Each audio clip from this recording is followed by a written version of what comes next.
Travolting presents Bobbin for Robin.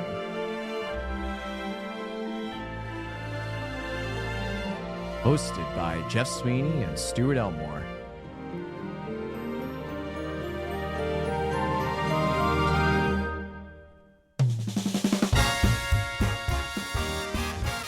Covering robots with special guest Angelica Rosa.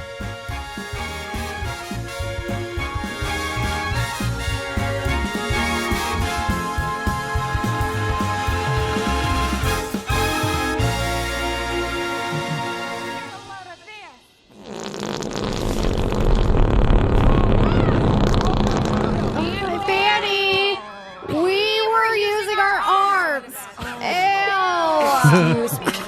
Ew. Lady. Please. See a doctor. Hello, everybody. I do want to say, I think the gag of the street lamp dying and then it cutting to the morning and there's like the chalk outline is the best joke in the movie.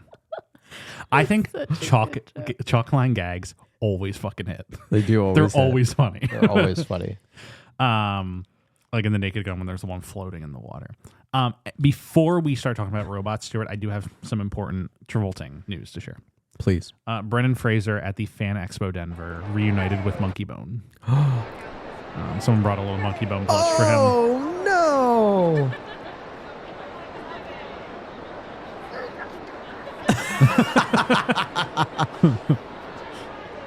That's awesome.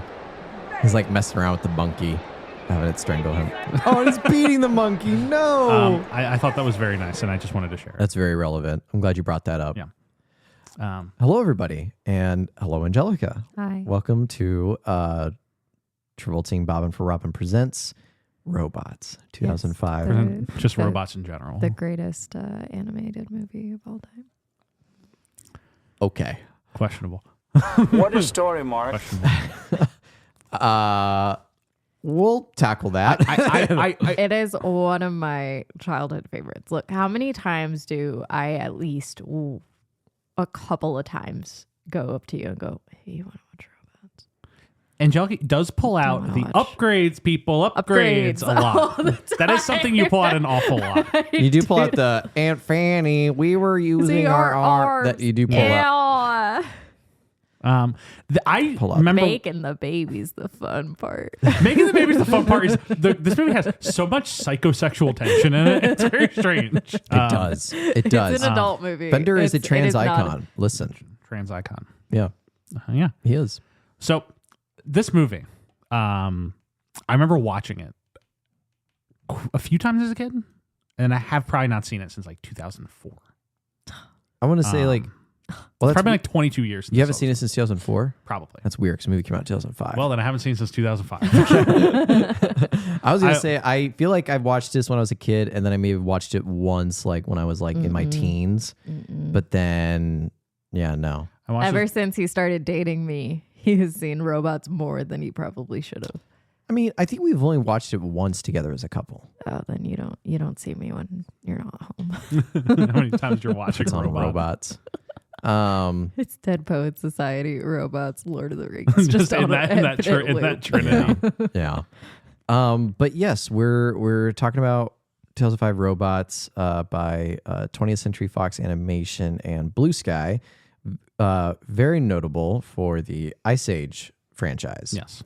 This is their second movie, though, that they've ever made.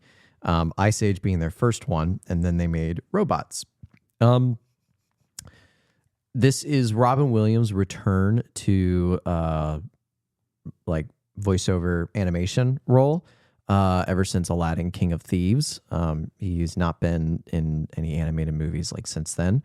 So a unique return to form for Robin here. It's like the thing about Robin in animation is he does that year where he does Aladdin and Ferngully. Mm-hmm. And Ferngully, he's just like kind of like the quirky sidekick. Aladdin, like it's a Is the Robin quirky Williams movie. Yeah. Who's also the quirky sidekick. He's also the quirky sidekick, but that's like a Robin Williams movie. Yeah. I think like he is a selling point of the movie. He's the thing everyone remembers. Yeah.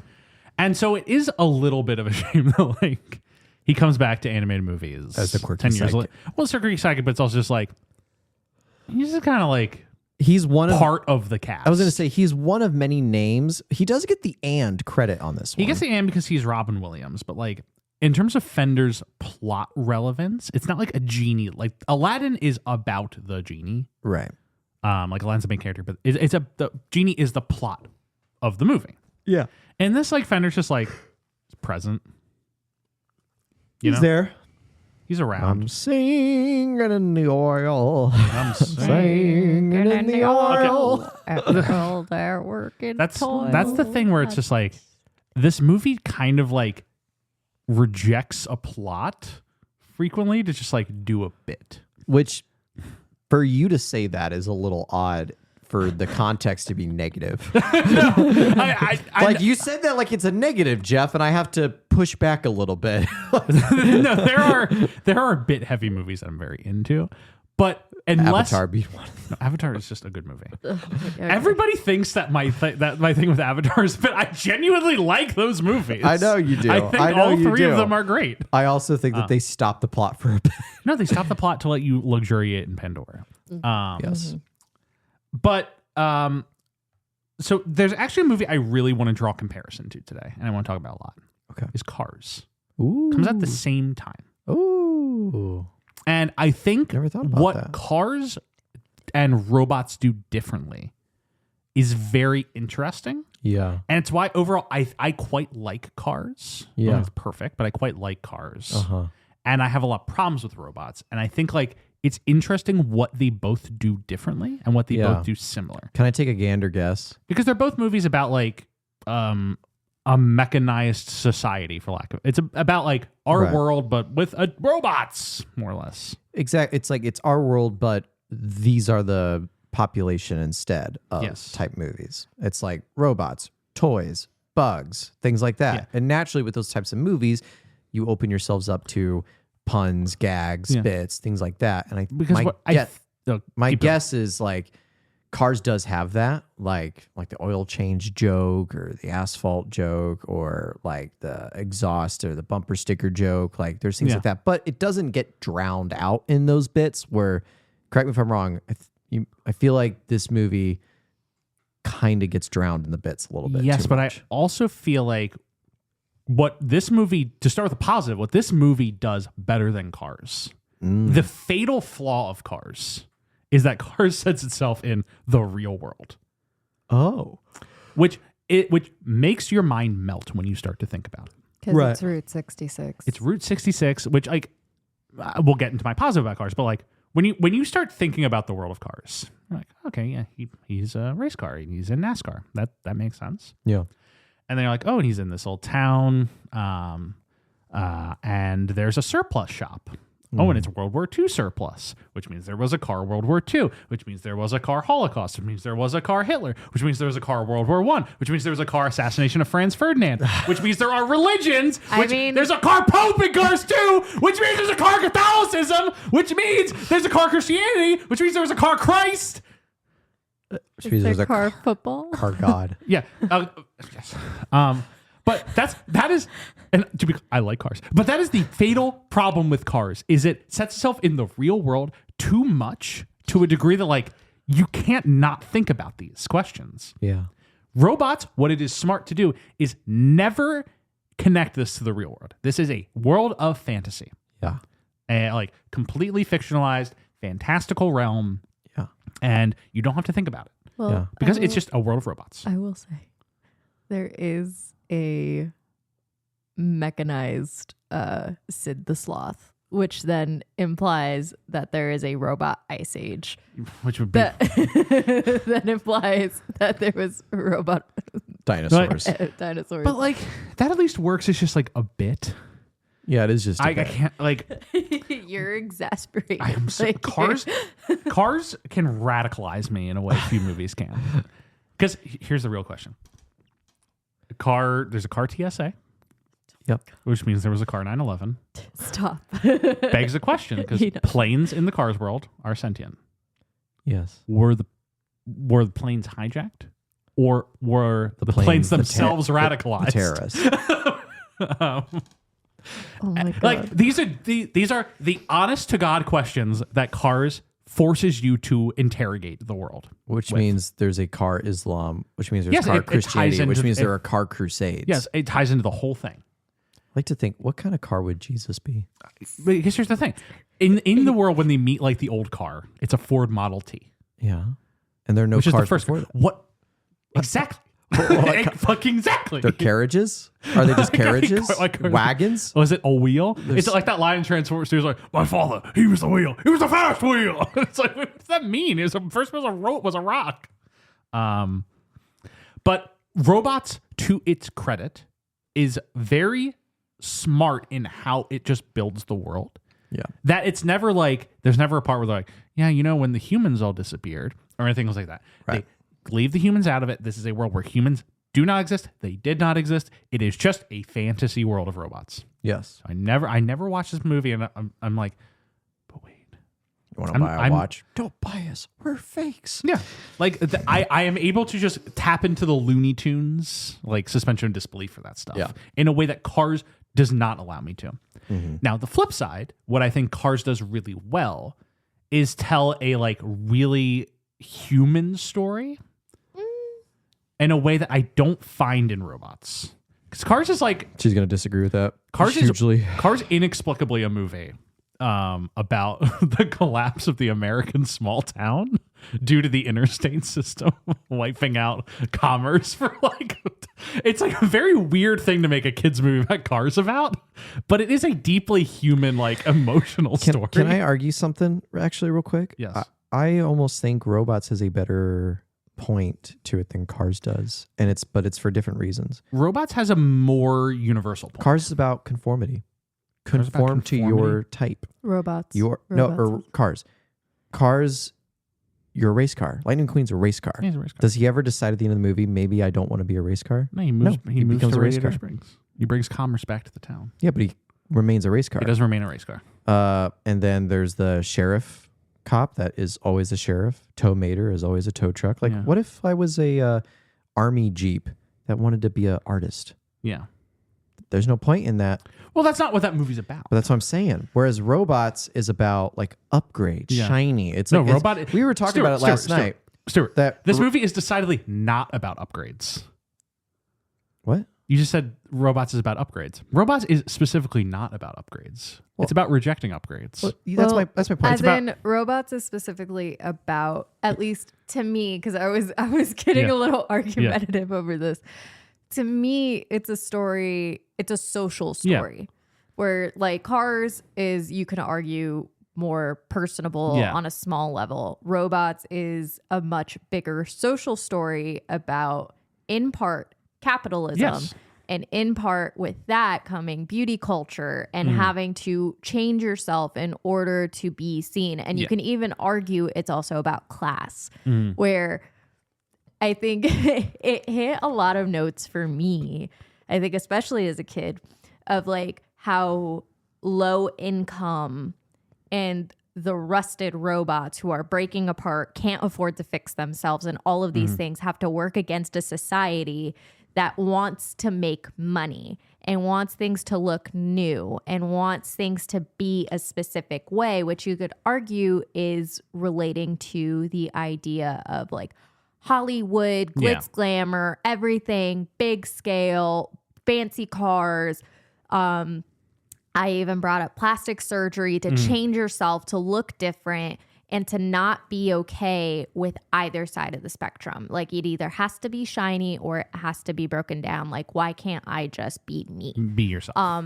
And what's like the big weld motto that he says? It's like, it's like it's me. It's big. it's see a need, fill a need is what he's always saying, of like helping each other and finding Collectivism. you can shine no matter what you're made of. right. And then the ratchet is why be you when you can be new. Yeah. Which I think especially comes to terms with Fender, when everyone's like the guy's going, I'm losing my mind. Yeah, And it's that's like a good the bit. bolts are like flying out of his head. And then the one robot just falls apart and everyone starts stealing his parts. But then Fender's like, hold on, guys.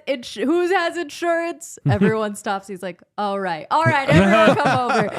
And so for me tells, I think, a very important just It's very topical to this story, topical to this day, especially when it comes to the Chop Shop. Yeah. Which I think to me is so dark. The Chop Shop's scary. In which you think about they're collecting robots that are considered outmodes, melting them down and turning them into parts for. It was like, is this the black market, the, like organ trade? It's like the adrenochrome shit. Except for, are you playing up the To Tom which Waits song? The best relax. villain song. I can see. The greatest villain song to ever drop. It had no reason to pop off that hard. What's so weird is like I spent 10 years of my life thinking this song was just for this movie until I was introduced to Tom Waits.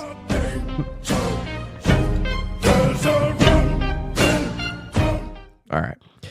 That song's just like weirdly on one of his albums, and they were like, let's just make it the theme of the bad guy It's in this. so good though. But because it's cool, they even keep like the orchestration of it throughout the movie as like the Chop Shop music. Yeah. I hope Tom Waits got paid a lot of money for that. That's wonderful. I hope he for did him. too. Yeah.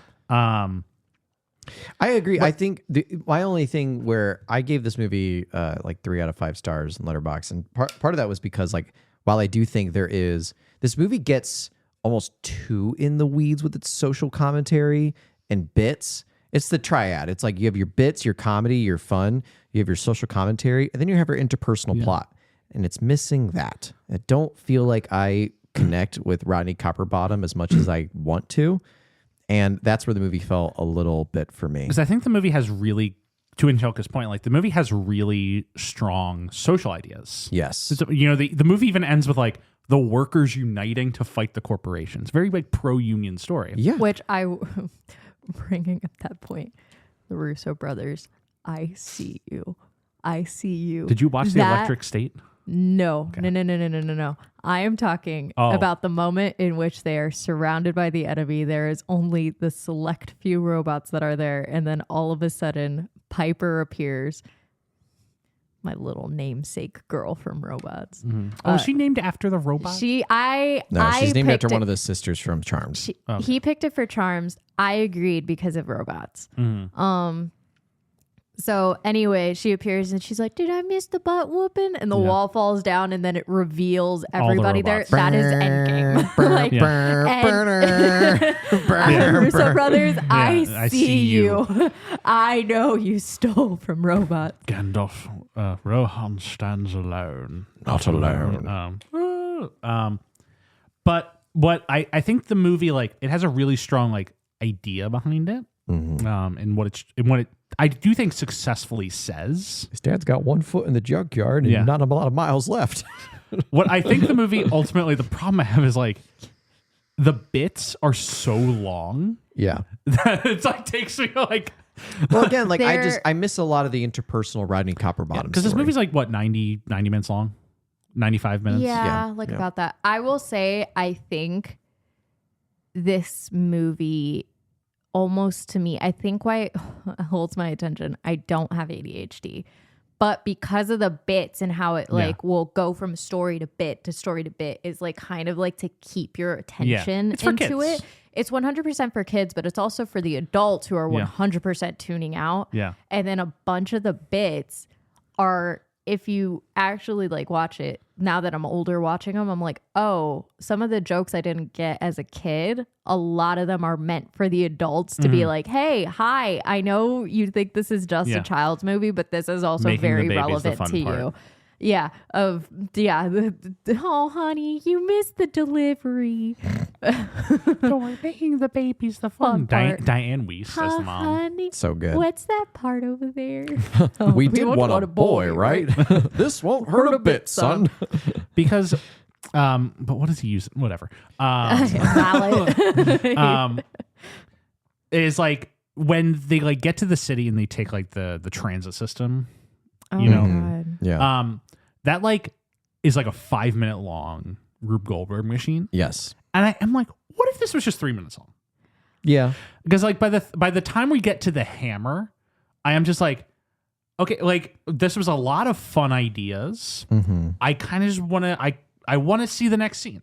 Yeah. I'm ready for it. You I know what agree. it I read agree. as? it read to me, I think thinking about it now, it reads as, because what else did Blue Sky do? Ice Age. Before, Age. no, but before this, was it just Ice Age? It was just That Ice Age. So this feels like a proof of concept to be like, look at the amount of things that we're capable of animating. Yeah. Because when That's you true. go Yeah, about that's a it good like point. frame by frame, Yeah. I was telling Stuart, I was like, it is impressive Yeah. how they were able to animate a Rube Goldberg machine. Yeah. And like get it to be that elaborate with that amount of moving pieces, that amount of physics that applies to it. So that's what it felt like. It was a proof of concept Yeah. of look how great, like, because even the dominoes, you were saying that they They had to come up with designed- a whole new software for Yeah. the domino sequence because if you look closely, each domino it has a unique tile. Yeah. And rather than animate all the individual dots, they just made a software that like kind of automated like Yeah. all these different things. 'Cause- And without a doubt, robots is a feat of animation. Because in the same way that like or like at this point in history, 2005, when this movie probably gets made a few, like the only two studios doing CG animation on a grand scale are Pixar and DreamWorks. Mhm. And Pixar is like top of the heap, obviously. Yeah. They're the ones who have the most impressive animation and, you know, the highest plaudits. Yeah. And DreamWorks is like following behind, pretty successful. And so this feels like Blue Sky. Like Ice Age was a big success financially. That's not like an impressively animated movie. It's not, but it's a good story. It's a good story. Yeah. But you watch Ice Age and like that, it's like they made the animals look like that so that they would be somewhat easy to animate. Yeah. And I mean, obviously, Manny, is that his name? Ray Romano? The mammoth. Yeah, the mammoth. Manny Yeah. the Mammoth. Manny the Mammoth. Voiced by Ray Romano. Hey, how you doing, everybody? What was that? That's my impression of Ray Romano. Everybody loves Ray. Everybody loves Raymond. I got fucking levels on this. Ray Romano, the big sick. Ray Romano, always good. Including Ice Age. But that movie's like not like super. So this feels like them being like, hey, we can prove that we're like a genuinely impressive animation studio. Who can, you know, stand toe to toe with the best. Yeah.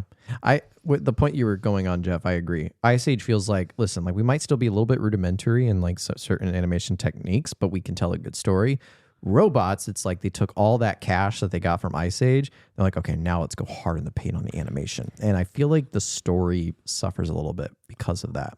Because Blue Sky after this, they're full run because I have it up. They stopped existing in 2021 Because of COVID. because of COVID and Disney. And the doesn't Disney need, and Disney acquisition. buys Fox and doesn't need them anymore. Yeah, exactly. So they did Ice Age, Robots, Ice Age 2, The Meltdown, Dr. Seuss's Horton Hears a Who, Ice Age Dawn of the Dinosaurs, Or Nears Who was good. Rio, Ice Age Continental Drift, Epic, Rio 2, The Peanuts movie, Ice Age Collision Course. I did not know there was a fifth one. Ferdinand and Spies in Disguise. Stu, do you know what the plot of Spies in Disguise is? Nope. Isn't it that yeah, I was gonna say Will Smith's character gets turned into a pigeon. He's a spy, but he gets turned into a pigeon. Wow. And get it because it's Spies in Disguise. Oh my god. In addition to that's so in stupid. Disguise. Anyway, Brother, this guy stinks. Anyway, the studio makes Spies in Disguise and then shuts down permanently. Sad. They are making a 6 Ice Age, I think, though. I The Ice Age will never end. don't know who's doing Ice Age 6. Let me find out who's doing Ice Age 6. Ice Age Boiling Point. It's just being How animated long by is the Ice Age? Like, 20th century. I mean, in I get in historically true the terms, Ice it Age lasted lasted like forever. millions of years, but it's just okay. Enough Ice Age. Enough Ice Age.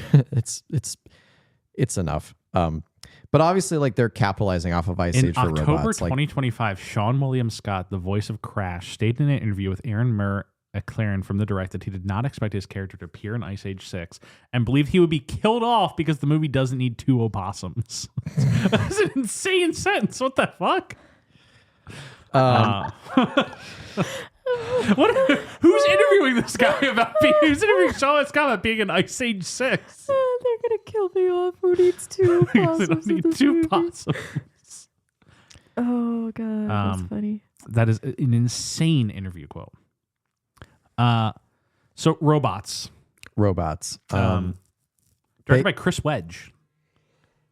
who wouldn't direct anything for a long time after this movie. He does Epic next. He does Epic next, which is 2013, and then he does Monster Trucks. Yes, he does do Monster He does Trucks, a movie doesn't called Monster Trucks. he? So do you know what Monster Trucks about? Monster Trucks? But do you know like what that means in the context of the movie? The trucks are The monsters. truck is a monster. Okay. Named Creech. Very good. Very, very good. I only know about Monster Trucks because like when that movie came out, movie theaters just had the poster and it was just like squid essentially, and it just said in big letters, "Meet Creech." This guy's the voice of Scrat. He has the voice of Scrat. Yep. And it just said "Meet Creech," and I was just like, okay. I guess I'll meet him, sure. But I did not meet Creech. Epic, a deeply confusing movie covered by friends of the podcast above the title in their Colin Farrell show. Oh, was Colin Farrell in that? Colin Farrell plays the lead guy who they could not determine in the movie if he was playing a leaf or not. Because they're like all plant people. And like some of them actually look like plants and some of them don't. Weird. But he's like a leaf. Huh. But he doesn't look like a leaf. Anyway. Weird. Listen to that episode if you're interested in that. But Chris Wedge directs this. He is also known for being the lead animator on Tron, like the original one. Mm-hmm. So a lot of pioneering VFX come out of this guy. And then he decides he wants to tell his own stories. And makes robots. Makes robots. This has a big cast. It has a huge cast. all-star cast. Paul Okay. Giamatti. Okay, so the opening, I'm going to jump into the movie real quick. The opening credits of this movie, it just says like Ewan McGregor. Let me pull it up. It says Ewan McGregor, Halle Berry, Mel Brooks, Greg Kinnear, Amanda Bynes, Jim Broadbent, and Robin Williams. I'm like, that is a good list of cast. Yeah. And then there's like, it starts doing fucking triple blocks, and it just hits you with like Drew Carey, Jennifer Coolidge, Harlan Williams, Stanley Tucci, Diane Weiss, Natasha Lyonne, Paul Giamatti, and I'm like, no, Jay Leno, Al Roker, Randy Jackson. James Earl Jones. I'm like, stop. There's so many. It keeps showing so many names. Amanda Bynes. Which is like, how do they get this? Dan Hedaya. And like a lot of these people aren't in the movie that much. Right. No. But it is like impressive that they're able to land like this big of a cast. I think at this time, it's like, and this still exists today, like animated movies to a lot of actors are kind of just seen as like kind of quick and easy paychecks. Yeah. I remember, what's his name? Dennis Leary. He voices the saber-tooth tiger in Ice Age. Yeah. There was some interview he gave about it around like 2014 or something. Yeah. And they were like, oh, so you're in Ice Age. And he's like, every couple of years, a magical thing comes around. You get a phone call and they tell you, hey, we need you for another Ice Age. Come to this recording studio. You go in for 5 hours. You say a bunch of lines into a microphone. You walk out and they hand you a $2 million paycheck. And he's like, it's the most magical shit in the world. Voice acting, man. And like I know, like for some more prestigious animated films, like Tom Hanks does like 5 days of recording for Toy Story. Yeah. Which is still a very minimal amount of work. 5 days. That's like that's Incredible. a week of work spread out over 6 months, essentially. It's incredible. It's the dream. But yeah, Robin gets the and. I think Robin is, because you said this at the very beginning, that Robin is not, first off, like he's not taking up a third of the poster like in Aladdin. Yes. He's just one of the many robots in the poster. So, and I feel like in point of Robin's career, like he is one of many actors. He's not the star actor that they got. I would argue that's Jim Broadbent. Jim Broadbent. Jim Broadbent. I did not know who he was playing in this movie for about half the runtime. I was like, who is Jim Broadbent playing? Like, I haven't heard him yet. And then I look at him like, whoa! Madam Gasket. That's crazy. You don't want to be like your father, do you? Kind of an incredible performance from Jim Broadbent. I snuck through the air vents giant hole. But yeah, so Robin's just one of the few, and you're right, he gets the and because he's still Robin Williams at this point. But can I say something about the cast of this movie? yeah, it's weird that none of them look like they're robots, except for Greg Kinnear, who looks astonishingly like Ratchet. Huh? Yeah. Like none of the other ones look like they're robots, except when I'm looking at Graham, I'm like, that's Grenadier, it's a robot. Yeah. Exactly. I just like, keep thinking about it. They're all like, they really did do a good job capturing his energy. It Right. looks just like him. Who's the only one that did motion capture for this? He did like full body mocap. Ewan McGregor's like, oh yeah, this was just between Star Wars. I just came in for it. And he's like, It really I was is. on set for like months. Yeah. I mean, like that's the thing. Ewan McGregor. So because this came out in 2005. Revenge of the Sith came out in 2005. Yeah. So he's doing this like either in between or right after he's filmed the Star he Wars would be movies. doing this between Attack of the Clones and Revenge of the Sith with like lead times. Yeah. Which like good for him, you know? Good for Ewan. Ewan, you know? Ewan. Mel Brooks in this movie. He was like 80 when he recorded this, and they're like, we got Mel Brooks. What a legend paying homage, and he's like 20 years later still in fucking movies. kicking around. I will say like Can't get rid of and I love Mel Brooks as Big Weld. Like I think that's a perfect casting and like perfect voice for that role. That's part of where like plot wise I think this movie sags for me a little bit. When Too much Big Weld. I almost think too little Big Weld. No. I think Big Weld should have been a villain. He should have been the villain. No, I like Big Weld. This is gonna be my Bolt take where I think the dog should have died. Big Weld and Robot should have been the villain.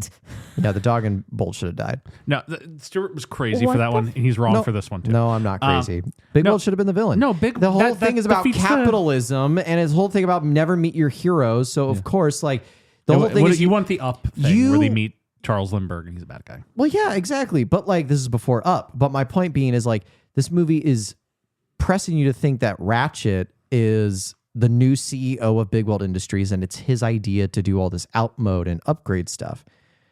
And the reveal should actually be, no, he's just a middleman. This is actually all coming from Big Weld because Big Weld, as much as he has that Walt Disney, again, you want to talk about a non-Disney animation movie. You know what they love to do? Poke fun at Disney. Yeah. And it's what better He's way a to Disney do that? character. He should be like Walt Disney, but like the real Walt Disney guy who in front of the cameras is like, you can shine no matter what you're made of. And as soon as you'll cut, pulls out a cigarette, fucking drips oil over himself. Is like, all right, I cancel my 6 o'clock. I got, you know what I mean? Like that's what Big Weld should be in this movie. All right, cut rap, kill the pig. All right. So let's shut the gate permanently. I like Big Weld's presence in this movie because like I like him as a source of optimism and whatnot. My inherent problem is that Big Weld's story is so rushed once he enters the movie. Yeah.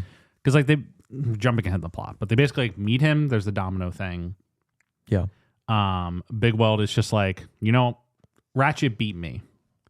And so I'm secluded now. And they're like, well, you shouldn't be. And he's like, I get out of my house. And then they leave his house. And then he shows up in the next scene. He's like, I changed my mind. I'm going to go take the company back. I changed my mind. And he goes back. He like, before he gets punched, he is successfully taking the company back. And I'm like, he gets wait. pistol whipped by a microphone. Because I'm just like, wait, how did Ratchet beat him? He just walked in and fired him. It does raise questions. Yeah. But Mel Brooks, great. That's me, Mel Brooks. You can shine no matter what you're made of. You make him sound like he's, oh my God, why is Piper like that? He's going to be in Spaceballs 2 next year. The search for more money. He's 90. How old is he? He's 99 years old. Is he going to disintegrate? They finished filming the movie. So he has completed his work for it. God forbid. But it is like, he's going to be in Spaceballs 2 next year. That's crazy. Nuts. They dragged Rick Moranis out of retirement for that one. Good. Get Rick Moranis back as Darth Helmet. It's been 20 years and he's coming back. I think it's called The Schwartz Awakens. That's excellent. A very successful Force That's Awakens pun 12 years after The Force Awakens. They should have stuck with the sequel title they gave it in the first one, Spaceballs 2: The Search for More Money. I always liked their original idea, which was going to be Spaceballs 3: The Search for Spaceballs 2. And it was going to be the third installment of the trilogy, and they're all trying to figure out what happened in the second one. That's good. Which is a great idea for a sequel. That is a great idea. And someone should do something like that. Yeah, absolutely. Because they just aren't looped in on what happened between installments. Robots. So this movie starts, and we're in the robot world. And we start with Stanley Tucci robot. Yes, Stanley Tucci robot. It's like, I'm going to have a I'm gonna be a dad. I just watched The Devil Wears Prada last week. Yeah. Which is like an astonishing Stanley Tucci performance. Yeah. That movie. I feel like Stanley Tucci is When's he just bad? a fantastic. When's he he's bad? great. When's he bad? He is a great actor, and then he also does like little travel shows where he's like, "I'm here in Italy. Like, I'm he's trying the pasta." A chef, like He's like a very accomplished chef. I watched like a TikTok of him just like making a special like bourbon drink, Yeah. and it's like I could watch this for hours. Yeah, he's very charismatic. Just like, oh man. So he's the one that does like the pill in Transformers, right? Yeah, the pill. The pill. You like music? The pill. And then Stanley Tucci is the one who's in Transformers 4 playing the head of the evil company, and then is in Transformers 5 playing Merlin. And you're like, oh, clearly they will connect, and then they don't. He's just playing two separate characters. I love it. You know he's just getting that bag. Merlin, the wizard of old, who is actually his staff is actually a Transformer. Did you know that? Nope. Angelica, did you know that? no. That in real history, Merlin, the wizard, his staff was a Transformer. Remember when we watched Rise of the Remember? Beast, Yeah, and they and ended then- with the G.I. Joe? Yeah, they've never made a and sequel. they've never made a sequel yet. They're like, oh my god, GI Joe Transformers crossover, But Hasbro's. Stanley Tucci, just quickly to say, Devil Wears Prada, astonishingly good movie. Really, Oh, it's fantastic. It's such a good movie. The boyfriend, an asshole. That sucks. I think that movie gets like in a lot of people's memories, gets like kind of pigeonholed as like just a chick flick. And I think that's really demeaning to what is actually a very well constructed Whedon movie. Yeah. If you are in the mood for a good night, watch The Devil Wears Prada and have a little glass of Chardonnay or something, and you'll have a fabulous afternoon. Maybe we watch it tonight. You guys should dead ass watch The Devil Wears Prada tonight. It's a good movie, and there's is. going to be a second. It's on Disney Plus. We don't have We Disney don't have Plus. Disney Plus anymore. I'll give you my login. Stupid password crackdown. Yeah, that's true. But it is Talk about really just capitalism. it is like a comfort food movie that's also like well made. And I just want to hype it up while we have Stanley And Tucci on the horn. it's young Anne Hathaway. Yeah, Annie, as it were. Annie. She still looks young. Like I don't even know She how old looks she is, and fantastic. she Devil just, Wears Prada 2 coming out this year. I'm excited. That's going to be like a massive success. Oh, It could be 100%. bad, and will still be a massive success. yeah. I mean, it's Meryl. She's not Yeah. going to let it be bad. Meryl Streep in that movie, where she's like, "That's all." So, did you get the manuscript of Harry Potter #8 for my children? Did you guys know who she's basing her voice on in that movie? No. Because I found out after I watched it the last time. We will talk about robots. Anne Win. No, she was very specifically not trying to evoke Anna Wintour because the story was. So she's like, well, I'm not going to try and play a character of Anna Wintour. Right, because you don't want it to be offensive to the like. Yeah, the voice is based on Fashion Clint mogul. Eastwood Clint Eastwood. because she's worked with Clint Eastwood a few times, and she's like, that's the way he directs movies. Is he just like kind of comes up and whispers like, I think you should go over there. That's all, and then goes back to his chair.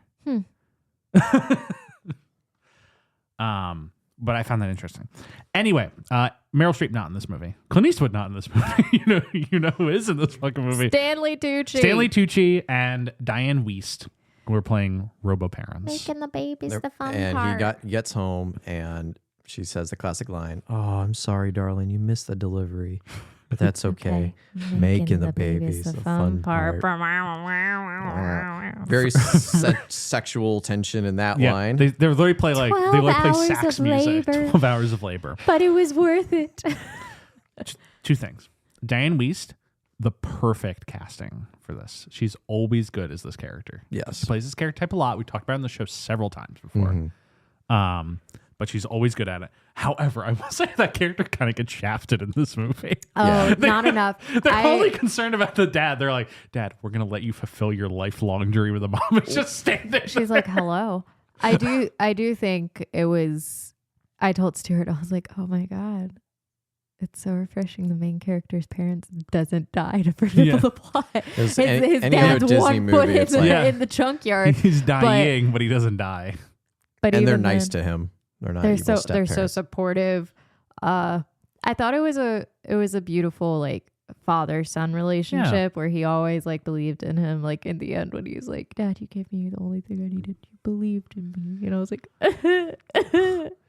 It's the same kind of relationship. It's like in Interstellar where like Matthew McConaughey leaves and he's like, Murph, I can't leave without saying goodbye to you. Murph, I love you so much. You're the reason I'm alive. And then he goes to Timothy Chalamet. He's just like, have fun watching the farm. Take care of the farm.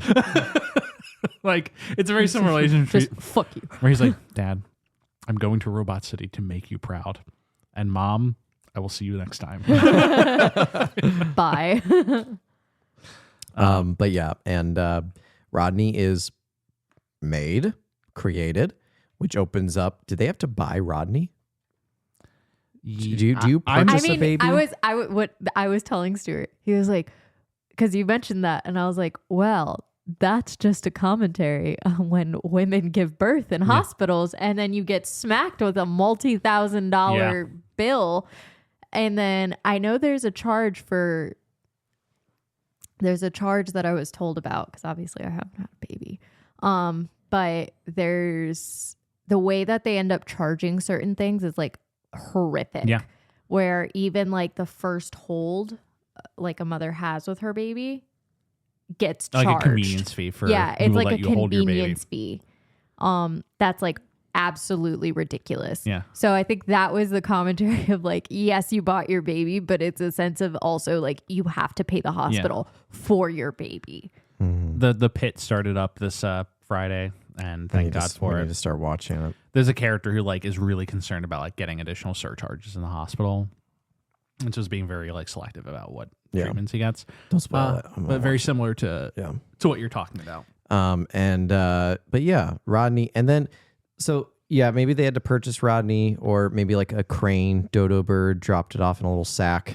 I don't know. No, there was a delivery truck. It drove away and it had the big welds. Do you think they had to sign for Rodney? Yeah, The mom, that's why she was there. She had to sign for Premium him. delivery service, packaging. it's like the or- stork, Right. Yeah. except like it's a robot. It's a FedEx truck. Yeah, it's a FedEx truck. I mean, that's how it We is for the lost your people. child in the mail. That's how it is for Dr. Seuss. They come down in just Well, a little umbrella. Did you insure your baby package? No. Well, He then looks just like the mailman. do you? Okay, but here's the thing. I'm gonna go to a dark place here. He looks like your boss. That's what he said. What if you like you click add to order and you like do the checkout and then you change your mind? Yeah, you're fucked. But like, does that turn into like a whole abortion rights claim thing about like robots Just and send stuff? your child to someone else. Or they just like take the box to the chop shop? I don't fucking know. Yeah. It's a really dark. It- when it's- you it- think it about is- anything for longer than a It minute. is truly like the suspension of disbelief that this movie does succeed at is like, we can think about those things, but we don't. but I You don't don't have feel to. like I am pulled to it in the same way that when I watch Cars, I am just like because like you're like, I can suspend my disbelief. I can't think, and then they like literally have the Pope drive by, and I'm like, well, now you're just asking for it. I will say it was a interesting one for them to go, he's got your mom's eyes and my dad's nose. I knew we were smart to save those parts.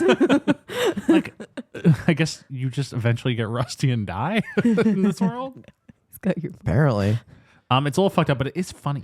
Yeah. And Rodney grows up, which I've always been curious about, like how robots grow up, because they don't grow. They get new parts. get new parts. It's like, that's my big boy parts. It's like, yeah, we're going to replace all of your parts. Yeah, it's like, well, this one's a hand-me-down, and your brother, your uncle, he was a real player in the day, so He comes Wait, in, so- he but has do a tramp robots- stamp Yeah. on his But here's the thing, like robots don't have sex because they don't reproduce. I would assume in But- that big weld, once you purchase the first What baby. about the big well?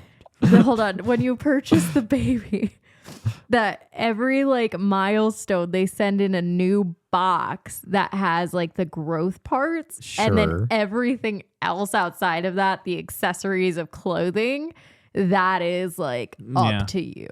But my question is, it's like they say we do want a boy, right? Which means that he has a robot penis. yeah.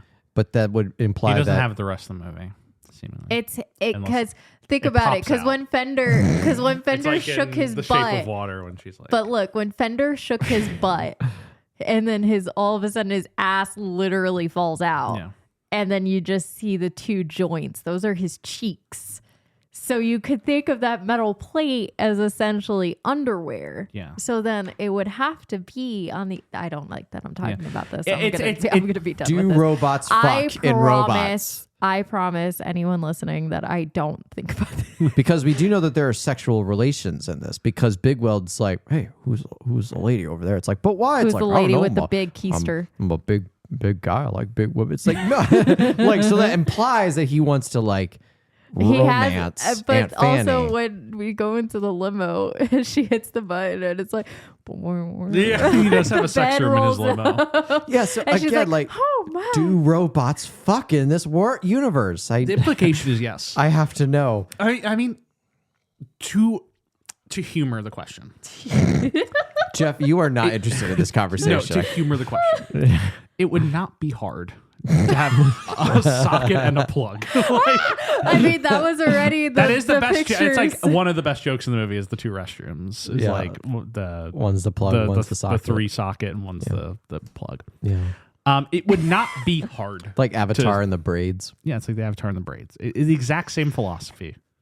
The Na'vi also fuck normally. This is established. This is established. They combine the kudu and they also fuck. Stop. That sounds like such Because a bad combining word. the kudu is not the fucking part. It's not the fucking, but it's sharing your life essence with someone. Which goes with the fucking. It goes with the fucking. It's like, yes. Okay, enough. I don't need Avatar sex ed. Jeff. For the listener at home, is that Piper Fiona? It is Piper. Piper the cat. We just, as we were all discussing like robot sex and Na'vi sex, we just look over and she has stuck one paw up in the end as if she's about to ask a question. I have a question. Anyway, Go back to the robot sex. Enough of the alien sex. yeah, Rodney grows up. And he gets a lot of hand-me-downs because he's a poor family. It's like, this is Veronica's. She was This really. is from your cousin, Veronica. You know how popular she is. And then he's wearing just like a pink. Yeah, he's wearing a pink like. And then his little Wonderbot goes and starts laughing. In Robot Society, we support cross-dressing. Yes, we do. Real like world building kind of being laid out in this. Like robots do eat is established. They eat. Because Rodney's dad works at a diner as a dishwasher. Yeah, they like eat, essentially they drink oil and they eat like parts. Like nuts and bolts. Like nuts and bolts. Yeah. I mean, they're nuts. Nuts are nuts. Like it is like it's kind of like perfect where it. Wow, this is a disaster. No, it's scared me. It's perfectly like to the point where you're just like, okay, Whatever. yeah. Like you're not like questioning. You're like, I guess There's It a like lot. makes they probably sense. have like a furnace in their stomach and it melts the fucking thing down. Except when the furnace in the movie is a robot. It's like and then in it makes you question. It's like in Back to the Future where they have Mr. Fusion and they put the trash in and it makes the car fly. Same philosophy. Yeah. And All Rodney wants to do is go to the big city. yeah, he wants to be an inventor. Want to be an inventor, I'm gonna And be an inventor. He made a Wonderbot for his dad. which is just another robot. Which Rodney is just- created life. Rodney created life. Mm-hmm. But the robot can't talk. Basically, it's Flubber. Basically, he is Flubber. It can't replicate, but it can do basically all the stuff that Flubber can do. What are you pulling up? I got it. You got it on YouTube ad? Or the extra mower that I invented, simply ahead of their time. Dad, you think maybe something should never be invented? No, I don't. That's backwards thinking. You just gotta keep believing, okay? I mean, that's what great inventors do. I promise you, one day, I'm gonna build something that matters. I need to know how it works. I'm an inventor. This could be a game changer for me. If I can apply that technology to my inventions, we never have to worry about money again. Look, I know you have a Stanley conscience Tucci. because you're an inventor like me. Maybe all he wants to hear you say is that something should never be invented. You're saying he traveled the whole universe to find me? No, not you specifically, not a failed inventor from the state of Texas. No, God forbid. I'm not a failed inventor. Kay Yeager, I'm an inventor. Oh my god. Oh, you're an inventor. Yes, I am. What have you invented? A lot of things. Like? Like a lot of things. Oh Like my god. things that you've heard of. Like? Well, things that you will have heard of, okay? Patents are pending. Transformers 4 has a lot in common with this movie. It does. It does. They share That was a compilation every time Mark Wahlberg talks about being an inventor in Transformers. Yeah. I would be absolutely drunk. But yeah, Rodney's dad works. Rodney's dad is a dishwasher. Yes. Yeah, he got fitted to be a dishwasher. Yeah, he is a dishwasher. His chest plate holds dishes and washes it. He takes work home with him. Rodney, when he grows up and graduates school, he works at the diner and he uses Wonderbot to help his dad catch up on the overflow of plates because Mr. Scruggs or whatever the fuck the mean Gunk. Thank you. Who plays Mr. Gunk? I'm gonna look it up. Mr. Gunk is Dan Hedaya. Is it Dan Hedaya? Yeah, Perfect. Dan Hedaya. What are you doing in here? What's this guy? But Wonderbot in my kitchen. helps. This is like montage number 2. There's a lot of montage in this movie. A lot of montage. I was trying to figure out if Dan Hedaya was Wait, Mr. Gunk or if Stuart, he was the dad. You forgot about the best poster in Rodney's room when he was growing up. Oh, Rock'em Sock'em 4. Did you catch that?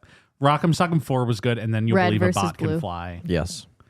He Rocky 4, but it's robots. Yeah. And they Rock'em Sock'em. Sylvester Stallone. That's actually what it would be. Give me something. This is jumping a little ahead, but one of my favorite gags in this movie is when there's the maps to the stars. Yes. Only like two of them. Orson Wheels. Orson Wheels is great, but only like there's 5 names on it. Only 2 of them are like Robot. Actual. Funny. one of them is just Jeremy Irons. Right, because it's irons. Yeah, it makes sense. One is Orson Wheels. Yeah. Axl Rose. Yeah. Yeah. Brittany Gears. Yeah. Farrah Fawcett, who is just a real name, except they changed the W to U. And then MC Hammer. What more do you need? Yeah, you picked the correct 5 people to put on the map to the stars. What more I like do you the need? way you do it right there. But yeah, so he uses Wonderbot to help his dad with the dishes because doing the dishes is making his dad fall apart. He uses duct tape to like duct him up. He says, "Oh, son, once the warranty expires, that's when you always fall apart." But then the Gunk comes in, Wonderbot He's wrecks all the stage dishes, fright. and he's like, "You're not gonna be nothing." He's just having performance anxiety. He does that a lot in this movie. He shits himself a little bit. A little bit, yeah. And so at that point, he says, "You owe me money for breaking all these dishes, and your son is fired." And then cut to Rodney going to the train station. And Rodney says, "Hey, I'm gonna leave and go to Robot City." Couldn't think of a better name than Robot City. Like, it's just kind of a little lazy. It's like Gear New City or York City. something. Yeah, I know, but it's like, how about like, I don't know, Iron City or Metal New Gear City, City. New Gear City. Like Robot City's just kind of lazy. It's a little lazy. You're lazy. See, just thank you. It is a fine name for a city. I think it's a little lazy, but anyway. It's fine. And so then his dad is like, you know Like what? Piston Springs. Kansas Yeah. City. No, Radiator Like, Springs. Yeah. think about Kansas City, all right? What is Kansas this? City. Like, it's Robot What was the City. country called? Just Robot? leave it. Yeah, but like that's the thing is like the movie's called Robots. Are they living in a state or a country called Robot State or like I don't know, just Piston City or whatever. Anyway, so he's in the train station and his mom's like, "No, you can't go, Rodney." And his dad is like, "Yes, I support your decision going. Son. Make me proud." Or he's like, "I'll make you proud, Dad." It's like, "You already have." So there's a funny train conductor. It's like, "All aboard." He's crying. He's crying. And then he goes to Robot City, gets off on the train station. We get a few funny bits here. We get the Sid the Sloth cameo. I didn't clock this at the Sloth cameo. I be honest, didn't I either. didn't see She had to point it out to me. And then there's the Tin Man. There's the Tim. I did see the The Tin Tin Man. Man. He appears twice. He appears multiple times, yeah. There's the, "Don't bias us, wear fakes." And like, want to buy a Which watch. Randy Jackson and Paula Abdul were Yeah. 2 of the watches. There are a lot of people who are in this movie for like one line. Yeah. I will say like the Tin Man is actually a great example of like if like I have a problem with this movie, it's like putting the Tin Man in Robot City is a good gag in and of itself. Yeah. It's funny. Yeah. Like him being like, "Hey, I'm trying to find my way to Emerald City." I can't remember what he actually says in Robots. That's a good joke. He doesn't say anything. He says something. Oh, he says it towards the end, which is, now I'm sure I have a heart because it's aching. Yeah. Because at the beginning, he's like asking someone for directions. And he grabs them and then they all do like the... Well, because it was the three guys who were holding signs. One said Tin Man. The other said... Oh, yes. He doesn't say anything. You're right. Like Steel Man or something like that. But it was like variations of Tin Man. But there was one that said Tin Man. He points to him. And then they're like... Yeah. Like having the gag where Tin Man, like, there's someone waiting for Tin Man. And then he like goes up and he's like, hey, it's me, it's Tin Man. That's funny. That's funny. It's just too much like sauce on the pasta. Yes. When they all do the Wizard of Oz dance. Yes. It's kind of breaking the internal logic of the world. Well, you want to talk about breaking the eternal logic of the world? There's a metal detector, and they go through the metal detector, and it beeps. And you know what they have to do? They have to rip themselves apart, throw them on a bucket, and go through the little scanner thing. Yeah. But then I'm sitting here thinking, like, don't all robots have to do that then? So what's the point of a metal detector? There's no point. So the metal detector is another thing where I'm like, it works purely as a gag. But I don't understand it. Like, it doesn't make sense within the world, but in a way that, like, there are things when you go to the airport where you're just like, why is this how things are done? Those exist in our world. Yeah. And I'm basically kind of willing for the purpose of the joke to accept that. Mm-hmm. What I have a problem with is when, like, you get to, like, the Wizard of Oz joke. And this is such a hair to split. Yeah. But it's just like, too much. This is not a musical. This is not like Sleeping Beauty where like they'll burst into song and dance. Right. And that's part of the world I have to accept. Yeah. When just suddenly it's like, yeah, I'm the Tin Man and I'm three random people. But we all know the choreographed dance to the Wizard of Oz and we're going to go off along the way. Yeah. I'm just like, too much. I understand that it's like too much like bits and all of that. But I think that's also maybe a call to just early 2000s comedies, which are more bit than they are plot. Yeah. There's the robot that he tries to talk to for directions that turns out it's actually like a dancing robot. I like the way you do it. Because if this was trying to be more of a slapstick comedy, things like that would be more like permissible. Well, I mean, even its tagline is the biggest comedy ever assembled. This is true. Because like in Shrek, when Robin Hood and his guys like break into song and dance. It makes sense. It makes sense in the world of Shrek. Yeah. In this, it's just like, and it, like I said, it's such a hair to split. It does not, this is not a thing that ruins the movie for me. It is just like an example of like my disconnect with the movie. And it's something that like for Angelica, like that's not a disconnect for you. That like works in your reading of the movie. Yeah. In your understanding. For me, it was just like a hurdle I wasn't able to cross. I like the train conductor bit where he's like, hey, that's good. Can you point me directions of, yep. What's it? Right here. And he's like, oh, thank you. And then that's where he goes into the Rube Goldberg machine. Anyone with high oil pressure should just use regular line. Please avoid the express. He meets Fender right before this. Yes, he does. Fender is taking the photos. Like a con man, basically. He's taking photos and he's doing a thing where it's like, I got your first photo of Robot City. That'll be $50. Yeah. He's like, what?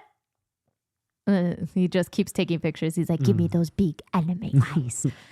This is like, Robin Williams' first vocal appearance on screen.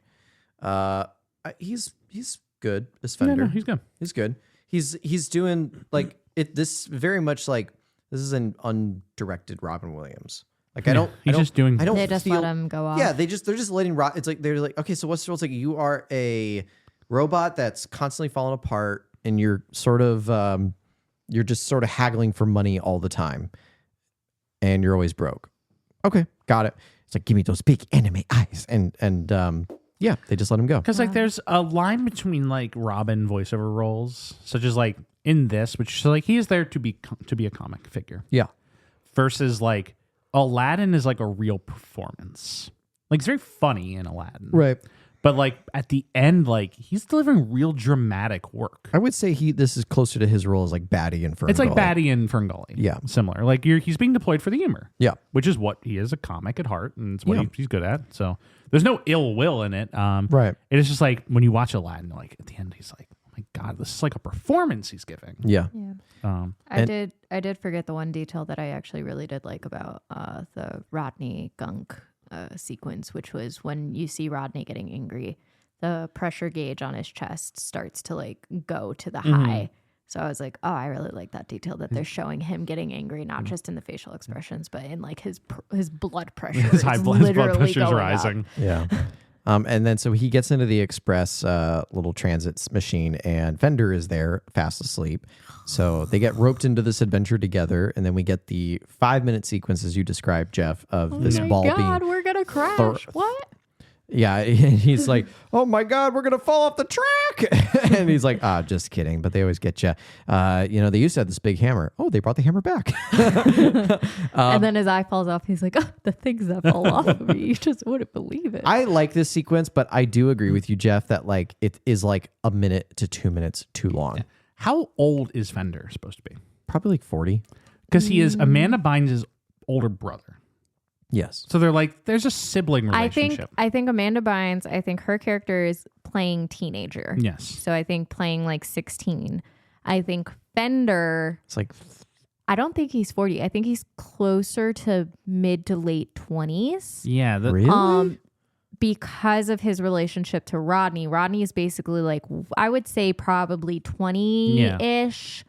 Like college age, and Fender would be like the older, like dropout brother who never made anything of himself. We also don't know how robots age. They could be like dog years. Right. But I would say because of that, because of like the group of friends and just how they are, they would probably be a mix of like older 20s, 30s. The ragtag does feel like kind of that like early 2000s millennial, like Gen Y sort of vibe. Yeah. Of just like Stuart pulling out the name Gen Y. Impressive. Thank you. No, just like nobody uses Gen Y, and I don't understand why. So thank you for You know the joke of why they got coined as Gen they Y. use X and Z, and then the one in between is millennial. And then alpha. No. We've now just decided that we're going to stick with Gen X was just coined by like a music critic. Yeah. In like the 90s. Really? As like, or like the 80s. Like I would have to read the history again. I read a Slacker generation. the Slacker, like it was just a term that was Don't coined. you say that about my mother. Do you remember Gen X? They just like pulled Gen X, and they were like, well, I guess for the next one we'll just do that again. And it's like Gen Y. And so well, we have 2 letters left. Why would you make this the title convention? Somebody Because part of told me- that's like the silent generation, the greatest generation, The baby boomers. the baby boomers, and they're like Gen X, millennials, Yeah, my mom. Gen Z. But now we're at Gen Alpha, which means we're into Gen Beta. We're not just going to like go through the alphabet.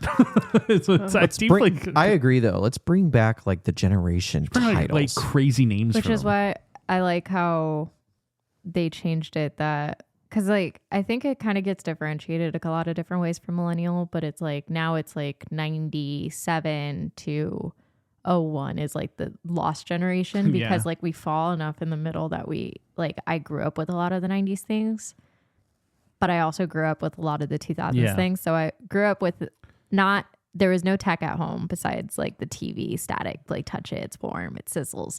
And then we got a desktop and it's fat and it's big. And so if you're born in like 2013, you're part of the cooked generation. Like, you're part of the you're it just fucking sucks done. to be Sorry. you. Yeah. The cooked generation. You're part of the world's gonna die before you get to 21. And so they finally reach their destination, and then Fender gets hit by the hammer. Why? Gets hit by the hammer, Why? which seems like a safety concern. To I was me. gonna say that's what I said. I was like, that's a big safety concern if you get off your transit and you just get hit by the hammer. Like, But it's a plot convenience device. They need to get rid of him for So this. funny. And then you get Paul Giamatti. I'm a huge fan of like naked plot convenience. Like I like it when a movie is just like, What? fuck it, hammer comes out instant, we get him out of the scene. It's why I've talked about it on the show before. It's why I'm so amused by like the presence of the character General Grievous, yes. because he purely exists because they're like, well, we need a villain for the first hour and 10 minutes of the movie. Like, well, let's just make this guy. And then the second the real Darth Vader is introduced, like 3 minutes later, General Grievous gets shot. Yeah. They're like, all right, don't need him anymore. Don't need him. I just like when they have like, naked plot convenience. Don't need that character anymore. Kill him off. Rodney, get him out of the scene, or Fender, get him out of the scene. But yeah, Paul Giamatti doing the most as the little Tim is his name, right? Yeah. Why is the gate closed, Tim? All right, what do you want there, pal? I love Paul Giamatti. I love everything about him. I like how much he cares about these roles that he does. Yes. The Tim Burton Planet of the Apes movie. Have you seen it? Yes. It's not very good. I watched it a long time ago. You know what the best part is? Paul Giamatti is the orangutan. He's pretty good. The movie comes out. It's a flop. Nobody likes it. The ending doesn't make any sense. Everyone else is like, yeah, it's kind of a mistake. We're not going to make a sequel to that. You know the one guy who's talking about making a sequel to that is? Paul Giamatti. Paul Giamatti. You know, he's like, you know what we're going to do with the sequel? It's going to be apes in boardrooms. It's going to be apes. Apes running around the city. We're going to have new ape city. He's like just really enthused by the presence of a lot of apes doing human things. And he's like, I would like to play all of them. And so he comes up to the gate and... Have I told you the Jungle Cruise story? Maybe a later time, Jeff. where Paul Giamatti... It's like, no, I have to tell this story. And so I have to. Paul Giamatti agrees to be in the Jungle Cruise movie that came out in like 2019 with The Rock. And he's like, I will be in the movie if I can have a monkey sidekick and carry a like foot-long cigar with me in every scene. Okay. And they're like, okay. And so in the movie, he's like, has to be a real monkey.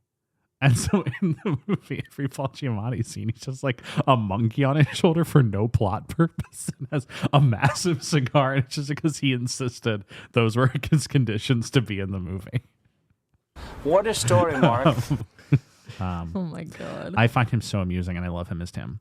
All right, I'll open the door for you. Door opens. This could conceivably just be Paul Giamatti being like, all right, it's me, Paul Giamatti. I'll open the door for you. But he's like, all right, I'll open the door. It's like He sounds like he's a Mickey Mouse. Yeah. It's a Mickey Mouse character. He's doing Mickey. Yeah. And or door opens. And then bam, door shuts. It's like, whoa, what's going on? It's like, oh, I'm so sorry. Let me open the door for you. And then, It's clear the second time. You really thought I was going to open the door for you. But I'm not.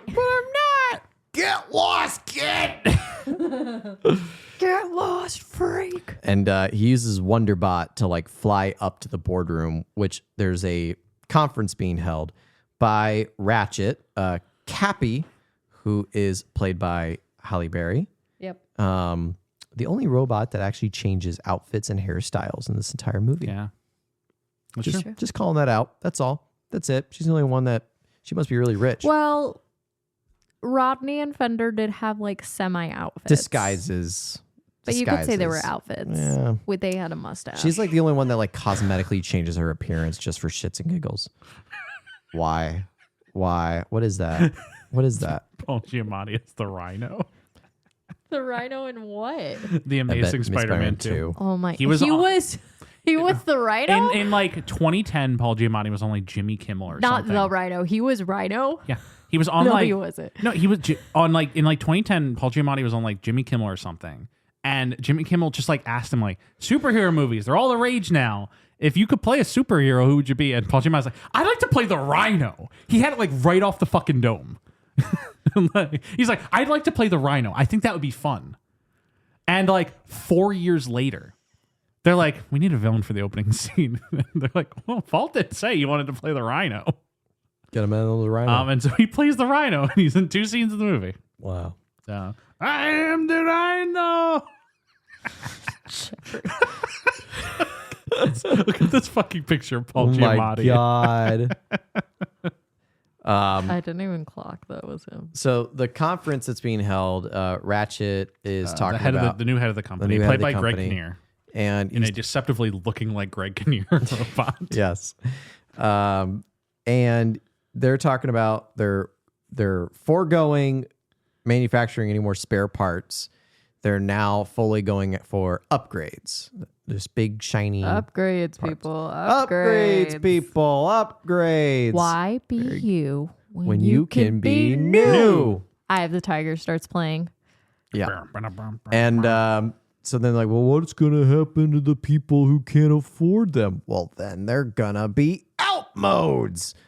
And it's like, yeah, that's that. And he's like, yep, and they should all die.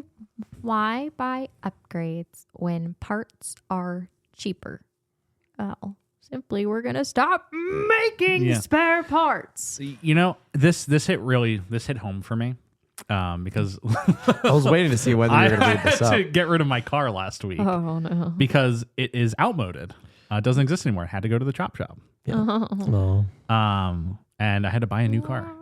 Why be new when you can be new? It's just like, yeah, like corporations, they will just stop producing parts for old cars or reliable cars. Cell phones will They age out after a year. cell phones age out very quickly. Yep. And you just have to buy a new one. Yep. And it's part of like this wasteful society we're in. Yes. Because like it's not profitable to make something that can actually last. Yeah. It's more Not profitable. profitable anymore. Right. Or it is not excessively profitable is the way to say it. Yeah. It is profitable to make something that would last. If you have a good product and you sell it, then you will make a profit. But you are not making like a 2 times return on investment, which is what the shareholders want to see. Right. It used to be fine that like keeping yourself profitable or minor gain was like acceptable. That was how you run business. Yeah. Now that everything is publicly held and shareholders run the country, essentially, they want massive gain on investment, which is kind of what this movie's about. And that's why the country is on fire. It's why everything when it comes to businesses suck. Yeah. Because they are chasing gains that are not, reasonable. Yeah. It's why people are dooming about the movie theater industry, even though the movie theater industry is like okay. It still makes a lot of money. Just not like a crap ton. Yeah, people are like, well, we need to get back to 2019 numbers. And it's like That's 2019 not gonna was an happen. absurd amount of money for a movie to make. Mm-hmm. For a year of movies to make. That is like movies used to just be fine making like a decent little profit. Yeah. $50-60 million movies could make like $100 million. I read a fucking like Reddit thread this morning. It drove me crazy. It was about Avatar 3 and they're like, yeah, it's only going to make $1.6 billion. It's not going to make $2 billion. Will Disney approve Avatar 4? And it's like, yes, of course they will. That's $1.6 billion. Are you fucking crazy? That's a huge amount of money. That's crazy to think that like 2 billion versus 1.6 is like could be a failure. It's not making as much as Avatar 2, but Jesus Christ. It's just ludicrous. That's an absurd amount of money. No movie had ever made that much money 10 years ago. So in this conference, Rodney crashes in and he's like, I'm an inventor. I have this thing. Why are you giving him a British accent? Let me show you what it does. And I'm an inventor. Wonderbot poops the bed, and then Ratchet just drop kicks him out the window and then has Rodney escorted off the premises. Well, via the magnet. The magnet thing. cops. And he gets magnetized. Yes. And you're walking yourself home magnetized. Because he has like this is another like bit that IMO goes on a little too long. It's like the magnetized thing. Yeah. He's like magnetized for just a little too long. It's like, it was funny. He is magnetized for a while. And then he hits the billboard. Yeah. He almost dies via like saw blade Yes. that just comes out of nowhere. Yeah. And he meets Lands Fender again. into barrel. a barrel. But in landing in that barrel, it like shoves a little bit of metal into the street, and then we see the sweeper come by. Yeah. And then we go down, down, down, And then we go underground. It's crazy. Yeah.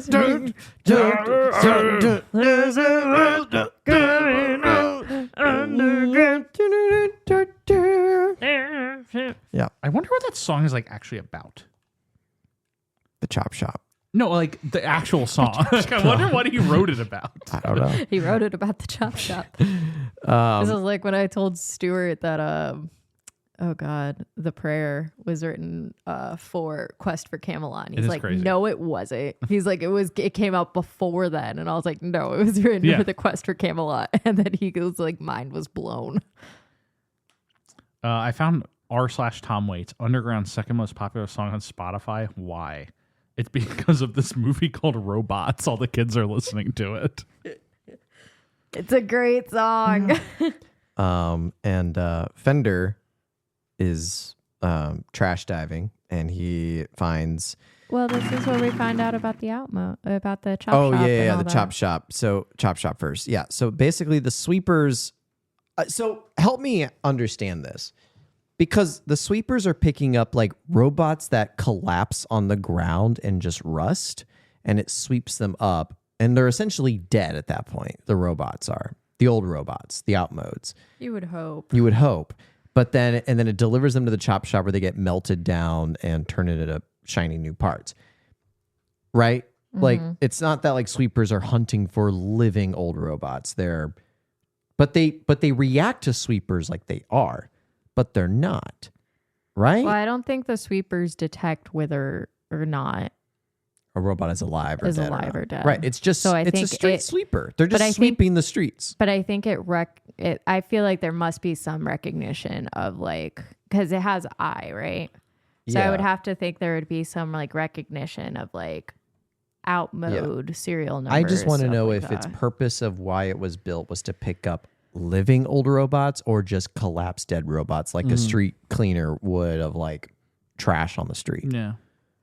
So like I'm confused about Well, that maybe part. it's because it also picks up indiscriminately versus the new ones, which have like essentially They have like The new ones like kill people. the new ones look like they're murder machines and they are actually is- hunting people. Yeah, it does appear that is. like Oh. They are the occupying. Yeah. Yeah. I got it. Yeah. I used sign language to say what I was saying. We can say it, right? The new it's basically ice. Fuck ice. We Yeah, can say fuck it. Fuck ice. ice. Yeah, the sweepers are ice. If Trump tweets He's already Travolting making podcast. he's already making a Hunger Games. If Trump's saying like, at Travolting podcast, stop talking shit about ice. Like, oh, like, that's I don't when. think if the Donald is doing that, he's Here, got if he much- is It'll boost our listening, numbers up, that's Donald, for sure. actually go fuck yourself. What if he listens to and- the show? I don't think he does, but If anyone who listens is agreeing in any of his ideas, go fuck yourself. Yeah, Like, get the fuck out of here. That guy sucks. Worst president ever. Did you guys see that video of him? I can't. fuck guys. Patriot Games. Can't Patriot wait. Games. Yeah, for night. I'm gonna compete. Jeffrey. I'm gonna compete in the Patriot Games. What if I signed up for the Patriot Games? Like, So like you just doing us to continue this podcast as my dead wish because I was killed in a gladiatorial arena in Washington D.C. So anyway, the chop shop. Chop Shop, yeah, that's where we meet. Stuart gets a letter in the mail and it's Stuart, if you're receiving this, then I've died. I want you to continue the show forever in my memory. So we're introduced to Madam Gasket. They're introduced to Matt Gaston, voiced by Jim Broadbent. Jim Broadbent. Jim Broadbent, who usually sounds quite like this. Is actually like this. Yeah. I am so impressed. I could not believe it was him. Yeah. When you listen, it doesn't even like, you can't even hear his voice in it. No. But and yeah, Madam Gasket, the mother of Ratchet, they are devising this plan to like pretty much scrap all the out modes for newer shiny resources, and they kicked Big Weld out, but now they're gonna go after him. I don't know. That part was a little confusing. Well, if they kicked him out, but he still has a presence, and so it's almost like a sacrificial lamb of if we just kill him altogether, we kill the idea of Big Weld. The Big Weld business thing. I just don't. It does care not. about. No, it's not that I don't care. It genuinely doesn't make sense within the context of the movie. Yeah. Because it is they forced Big Weld out of the company, but they haven't killed him, even though Madame Gasket wants to kill him. But Ratchet is now the CEO of the company, the chairman or whatever. Correct, But but then- Big Weld is still the owner. Big Weld's still the owner, but then when we meet Big Weld, he's like, "Yeah, Ratchet forced me out. I have no say." But then he does. And then the next scene with him, he goes back, he rolls into the boardroom, and he fires Ratchet. And Ratchet like hits him with a hammer to like silence him. Yeah. But essentially, the implication is he has the authority to do it, Right. which begs the question: how was he forced out? Yeah. That's why I think Big Weld should have been the villain. Well, I just wish I would not have minded like this same plot. I like Bigwell actually like living up to this idealized version. I think like, it's nice. It is a sense of hope. Yeah, it's a in sense like of a hope. bleak. That there are some good CEOs still out there. Yeah. Well, this like Don't worry, guys. Some billionaires are doing the right this thing. this archetype of person used to exist. Yeah. And like obviously they were still like doing bad things, but it's just like, oh yeah, this head of the company who like actually genuinely cares. Yeah. The Google do no evil thing. Yeah. Whatever that is. Yeah. Right. But like the you look, it's like, yeah, when people used to be rich, they used to just like use their money and they would build an opera house for the city. Yeah. And now it's like they will buy themselves a third yacht. Yeah. And Bigwell's like kind of that idealized version of like what a rich person could be. Because in this fantasy world, that person can exist. Yeah, and maybe because I'm looking through it with like 2025, 2026 eyes, like I can't visualize a big weld behind the cameras once the camera's cut being like a genuine person. Yeah. It's just, to me, I'm just like, nah, probably a piece of shit once the cameras are off. Well, again, I go back to Disney. Like I just picture like that guy should be just Walt Disney. Well, like I mean, it's 100% a product of 2005. Yeah. Like this is before the stock market, or not the housing crash. Of 08. And so all of these things that ended up especially widening that income disparity gap even more. And also just like the call out of like the big bankers being like the mustachy villains that would become very prominent post 08. And the thing that's so interesting about like the Walt Disney of it all is like Disney, because I read the Disney biography a few years ago.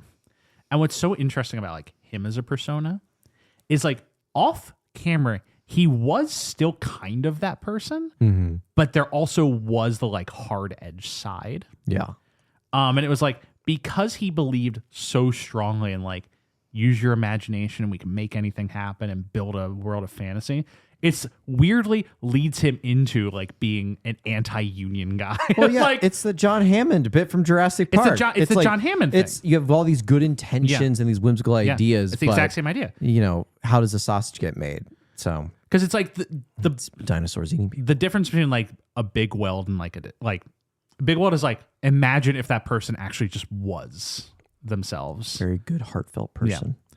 Because it's not like Disney, like the camera cut, and he's like, all right, well, how do we make money on this?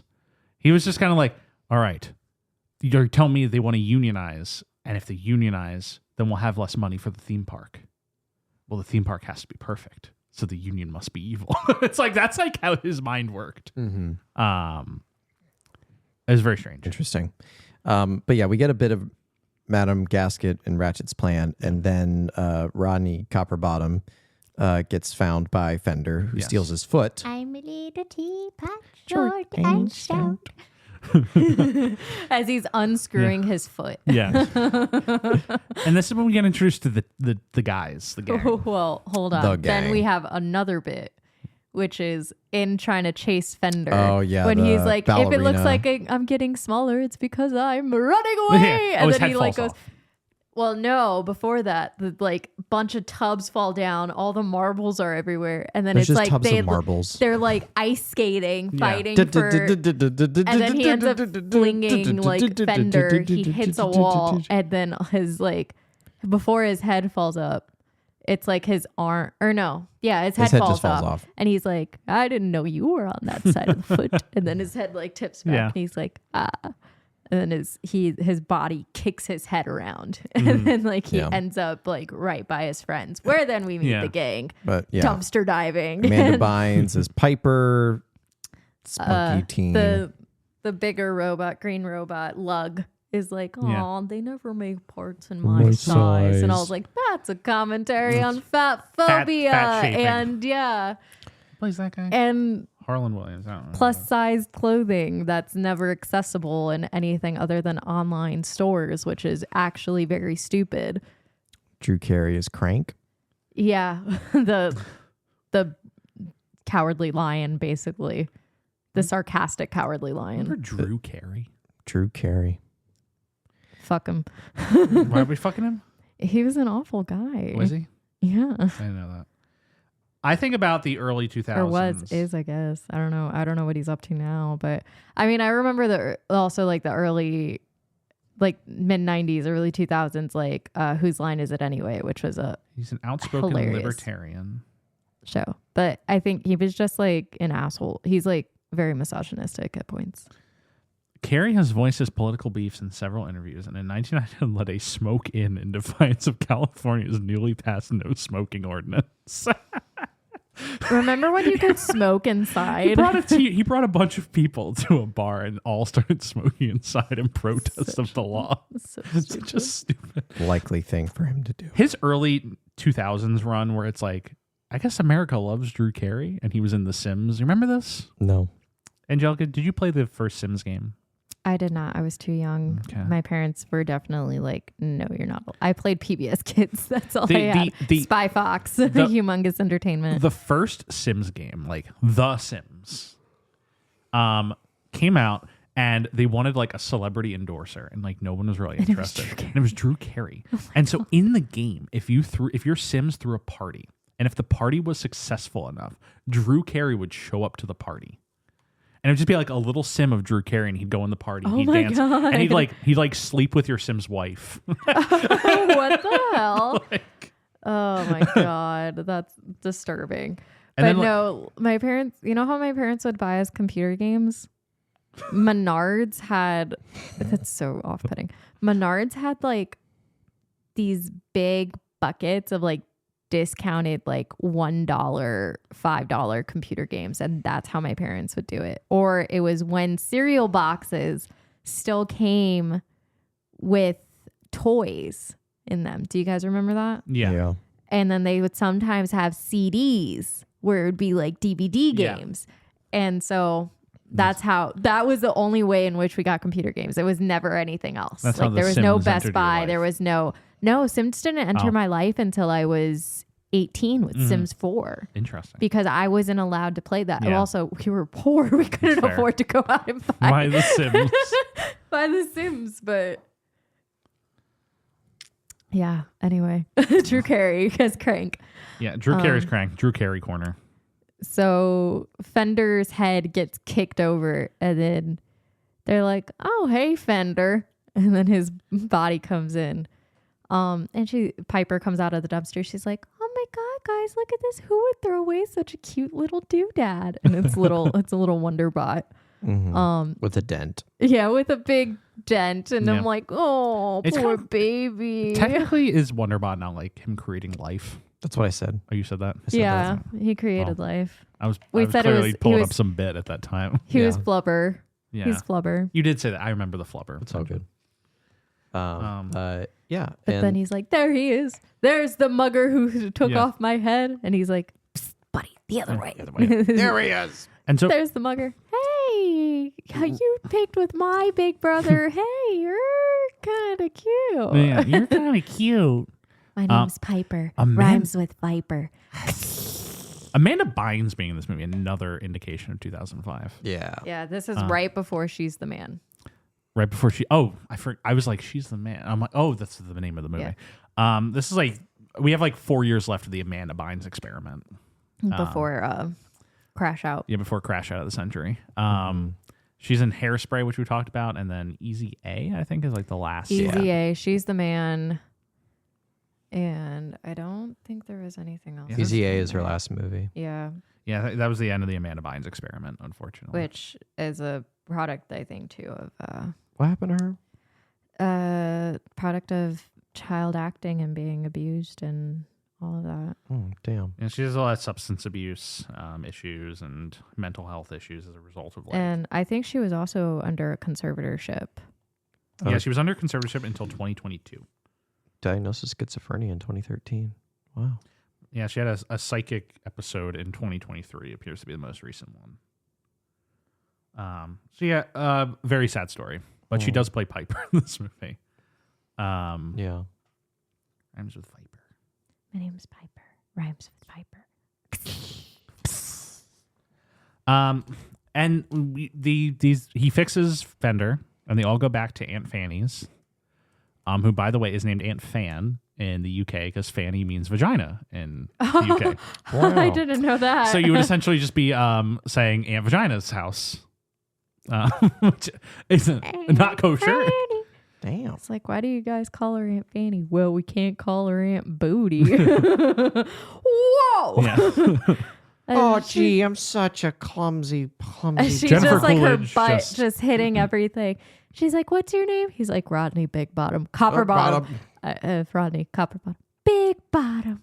What a great name. She starts backing up. Beep, beep, Yeah. beep. oh my God! It's like, what happened to your friend? He's been rear-ended.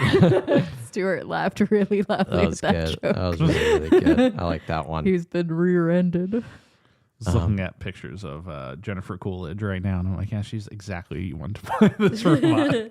Oh, gee, I'm such a clumsy bot. Oh. But and then Fender big shows him to whale. his room. What? He's a lot of robot. It's a lot of robot. And so and then he shows him his room. They have to go through the other rooms. They see Crank that's having a and yeah. she's like giving her Yeah. get out of my room. I'm not in your room. I am not. I am not. I am. And then so then He sees Crank getting an oil change. Yeah. Oh, this is my third oil change today. there's something wrong with me.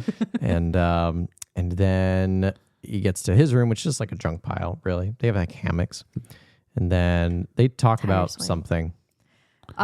Just like if his dreams are all Well, he was sleeping, and then all of a sudden he went, and he's like, "Oh, this is musical arm farts. It's a little hard when you're made of metal, but I practiced and I succeeded." Hey, Fender. when are fart jokes bad? Especially armpit jokes. But they were essentially talking about how he feels like he disappointed his dad Yeah. because Big Weld's not there. Like nothing's what it seemed like it was going to be. And then we go into, Then Aunt Fanny does the glorious. you got to play it again. You got to do And it it. kills the street lamp. Fanny, we were using our arms. Ew. Street lamp just sniffing it.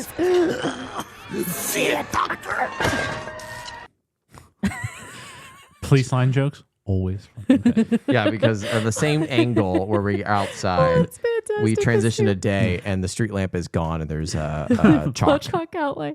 But my favorite too is as she's farting that the whole world starts shaking. Yeah. So it's like a seismic earthquake event Okay. that has caused people to start screaming in horror. It does also like raise the question, like, what is the fart? Do they? So they have a digestive system. Well, I mean, they consume food. So they have a true. digestive tract. I mean, Has to they come have out oil somewhere. changes. Yeah. I So would they pee. assume it's if parts fall out, are they just pooping? I looked at chalk outline jokes movie. Jeffrey. This guy getting crushed. Oh my god. So it's the next morning. Our poor guy is dead. You go into the house. She makes piping hot oil or grease, And they just dump and they dump it onto themselves to put grease on themselves. And Rodney's like, "So what are you guys gonna do today?" And he's like, You're looking at it. "You're looking at it." And he's like, "You guys are Big Well's reacting, missing and they're melting down out modes. and you guys are just sitting here." He's like, "What can we do?" And he's like, "Well, there should be an angry mob out there." Points to the window. 2 seconds later, angry mob flows by. And he's like, they go outside. Fender goes, "Wow, psychic friend. Now say, money will be falling from the sky. Say it. Say it." And then they run. They go, it's the repair shop because that's how they figure out Rodney can fix out modes. Yeah. Was because he fixed Fender's neck joint. Because the part is no longer for sale. When your part was, it was on sale. So the Rodney, like, all these out modes are like begging because like they're gonna die if they can't get their parts. A lady's nose blows up, but it's like her light bulb. I do like the a guy's I'm arm losing falls. my mind. I'm losing my mind. Like her mind's slowly falling out. There's like the engine guy that's like, hey, buddy, I really need some. It's like, oh, you don't look that bad. And he just crumples to pieces in front of them. And so Rodney starts fixing these guys Spare parts. and becomes a one's hero for for the showing, people. one's for blowing. He becomes a hero to the people Yeah. because he starts repairing all these robots. Somebody's fixing them. Which, like, is Rodney the only person capable of Rodney, fixing? like, is he getting paid? No, Probably not. absolutely not. He's He's probably getting paid in like food. Where's he getting the parts? Oh, he's 100% probably I mean, his friends are essentially scavengers. This is true. I just like to, the SpongeBob Christmas episode where like Squidward plays Santa Claus because Santa Claus doesn't come and he gives away all of his early belongings. I'm just like envisioning Rodney's taking Rodney, parts like, of himself. They go back to Aunt Fanny's house and like it's completely fucking empty because he just all the wasn't parts. he wasn't getting anything for his troubles. But then that's when we get that montage of like Fender claps, the lady's nose Yeah. turns on. They unclog a toilet. Yeah. oh, thanks, Rodney. Who else was it? It was the opera singer, to which our little blue guy takes her voice box and she goes, Figaro. We missed the James Earl Jones bit Oh, Darth Vader. because it happened in the shop when they're trying Yeah. to fix the Fender. neck joint. And he just puts it, he tinkers around and he finds the little voice box. He puts it in and it's like, The force is strong. voice with is this strong one. with this one. And that's And- James Earl Jones in the movie. And so James Earl Jones gets like billing in the opening credits. And I'm like, well, surely they're gonna like No, that's it. that'll just be his voice will be James Earl Jones for the rest of the movie, That's or like just they'll it. bring it back. They never do. It's a one line. James Earl Jones getting a fucking opening scene billing of a one line. Incredible work if you can get it. I mean, you gotta do what you Yeah. gotta do. So and then they fix our one guy, brings him back to life essentially from like disrepair. And everyone's like, yay. It's the next day. And he's like, oh, all right. Is there anyone else out there? And he's like, just a little bit. Lines infinitely long. But then our little mail carrier guy goes, mail call, mail call. Rodney, this one's for you. And Fender goes, is there anything for me? And he's like, yeah. Do you know who This one's from my sister. I recognize the handwriting. Do you know who played the mailbox? No. Al Roker. What the fuck? I don't know why he's in this movie, but that's Al Roker. That's crazy. But there's gonna be a big walled ball. Yes, well, this is where we find out his father's got one foot in the Yeah, junkyard. one foot in the And if junkyard. he can't find a spare part, he's only got a few miles left. And I was like, Jesus fucking Christ. Stanley Tucci gonna die. So yeah, they decide to hijack the big weld ball. And then they show up in disguises. Rodney. A very Robin Williams bit here. Yes. Sir, slap me. Thank you, Your Grace. You're telling Your me we Grace. can't attend your little luau, backyard barnyard party, or whatever you want to call it. Yeah. It's like the most Robin bit in this movie. Is he like doing a voice? He's, I slapped me, sir. And it's you can tell he's improving. This he's is riffing. Duke. Oh God, what was the Duke's name? And he's like formerly von Velcro. It's a good bit. And Paul Giamatti's getting, I shouldn't say Paul Giamatti, I should say Tim, the little guy. Tim. I just got Paul Giamatti's grabbing like a Italian guy from New York. Tim's like, oh, I don't have him on the list here. Not the least. You can slap me, sir. And then he goes, You can go in, go in. You think he will slap you? No, I will slap you on his behalf.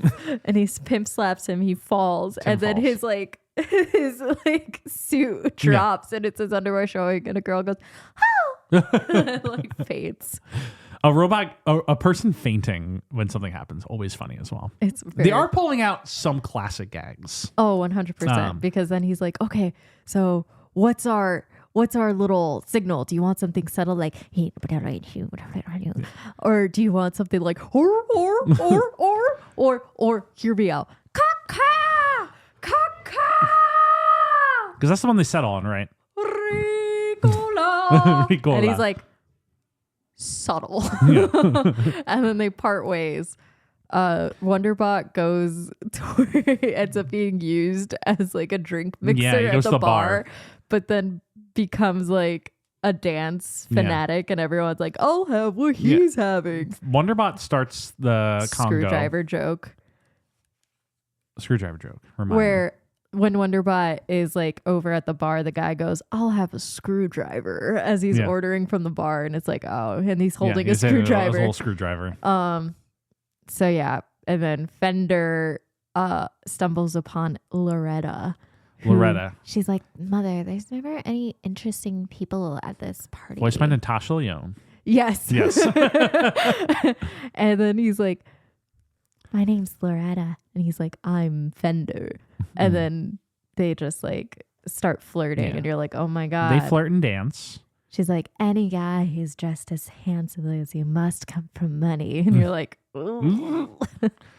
While Rodney, like, essentially, like, all he does is he goes to the front of the room. Yeah. And then he's like. And then Ratchet comes out and is like, it's my honor to introduce Bigwell at these. Unfortunately, he can't be here this year. But he sends you his regards in a little box of assorted cookies. Yes, in a little box of assorted cookies. The tiniest thing of cookies. But then you're like, so what are cookies? Yeah, are they actual cookies? Or are they like digital cookies? Like, yeah. Like, what are these? Are these little floppy disks? That is like the great joke in The Matrix is like to enter the room. The Oracle hands Neo a cookie. Yeah. Because he needs the cookie to enter the room. I am curious if like this would be like a digital, like you put a hard drive in your head. And it's it's like drugs essentially. Yeah. But, what do you think, Stuart? Wow, silent as the grave, silent as the junkyard, kind of. Dang. But like after that, Rodney's like, "You're hiding Big Weld from us," and he's like, "I've been fixing the out modes," and he's like, "You're turning everyone into out modes." And it's like, I would know because I spend all my day fixing them. And he's like, oh, it's you. Because there was a scene earlier which he's getting a massage. Yeah. And then his mother shows up and she just like essentially like, does she scratch his metal? Like she does she has a long finger that looks almost like it's a serrated blade. Yeah, she scratches him. And she's like, someone's fixing the out modes. Someone's fixing the out modes. And he's like, how'd you get in here? I came in through the air vent. I know you don't want anyone to see me. There's a Madame Gaskin exact shape like cut out in the wall. Yeah. And then she's like, I brought you something for your desk. And it's like her. It says world's best mom. World's best mom. But anyway, cut back to Ratchet who's like, it's you. And he's like, they're like, all right, take him. Send me his exact weight in paper clips. And then Cappy sees it. And she's like, oh, I'll escort him out. You don't want this to look bad for your people. Helps him escape as he's continually trying to call for Fender where he's like, caw-caw. Caw-caw. And then Fender's just dancing with Loretta. And he's like, mi amor. And then he's like, caw-caw, caw-caw. And he's like, oh, my darling, that is the call of the deep doo-doo bird. I must go.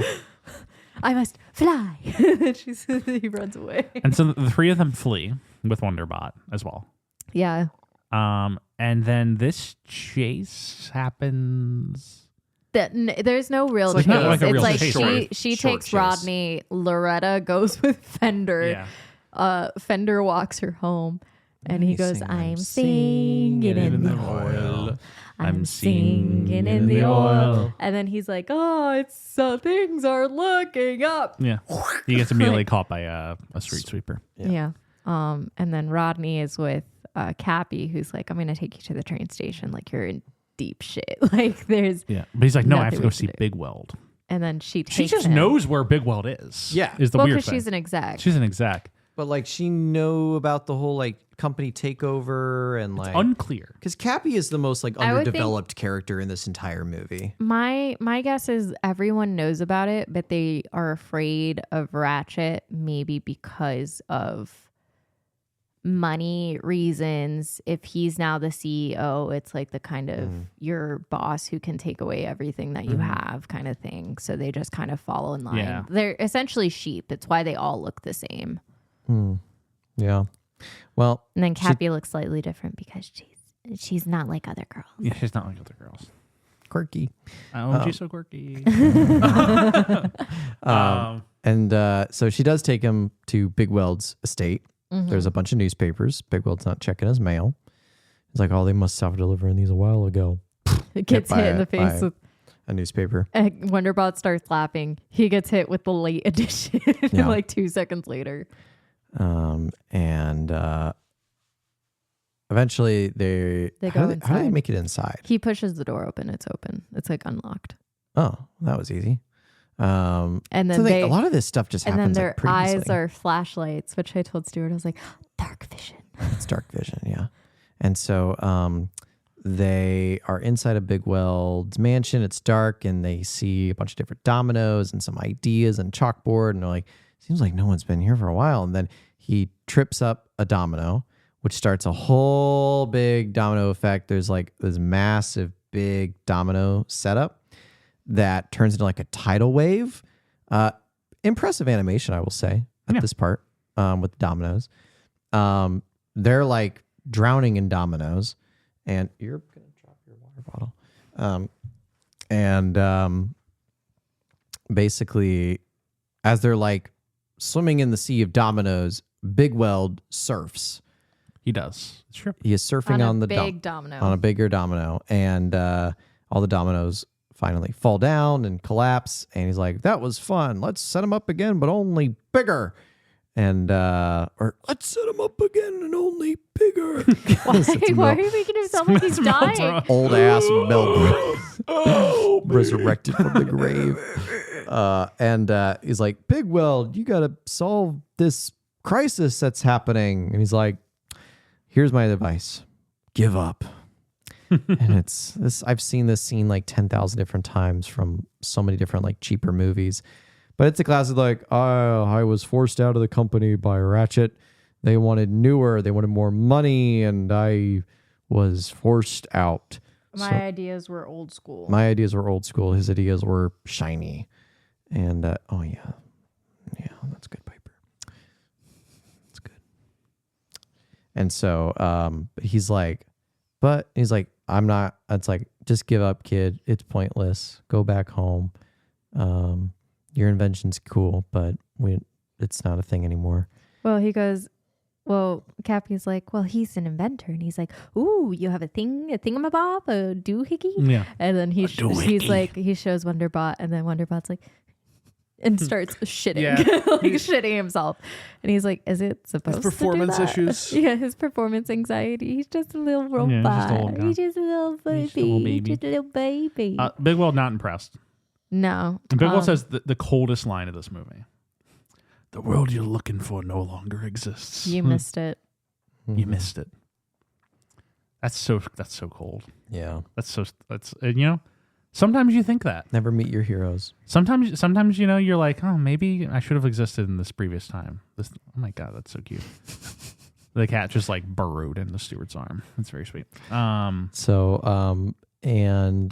he leaves and he says, well, I thought when I wanted to grow up, I wanted to be like you. Guess not anymore. And so let's go back. Here we go.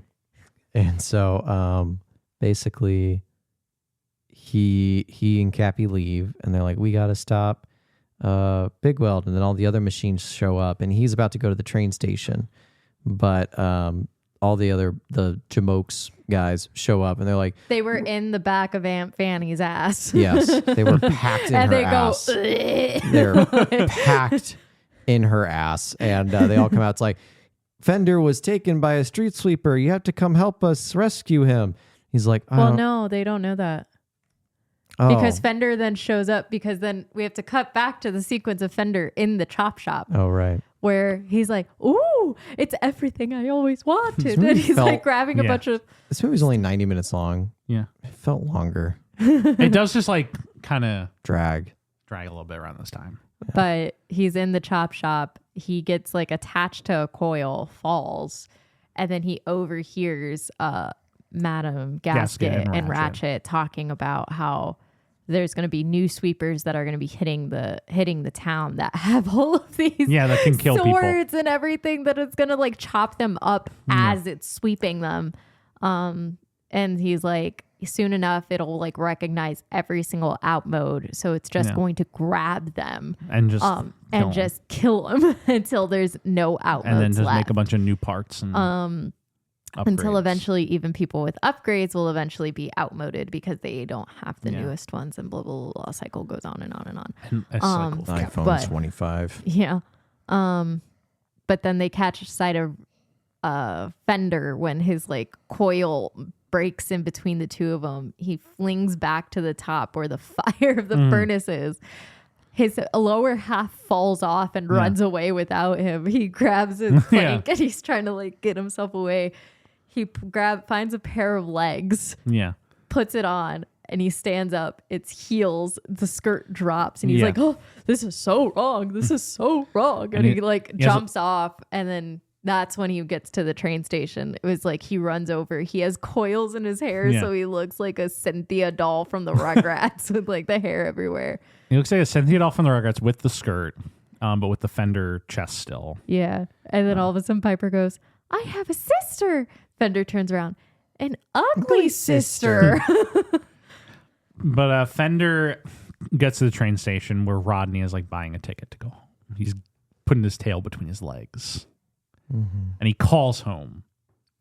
And Stanley Tucci's like, "Are you having success there, son? Did you meet Big Weld?" And Rodney's like, "It's not like we thought, Dad." And Stanley Tucci's just like, "Oh, well, I'm proud of you for, pursuing your dreams. You got to try." And then Fender shows up and is like, "Oh my God, they're going to kill everybody. They're about to commit genocide." And Ronnie's like, "All right, we should probably stop that." And then Big Weld just rolls out of nowhere.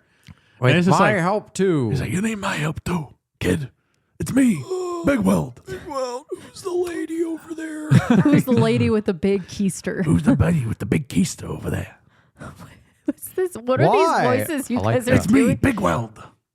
She's Wait. terrified by the voice. She's run away.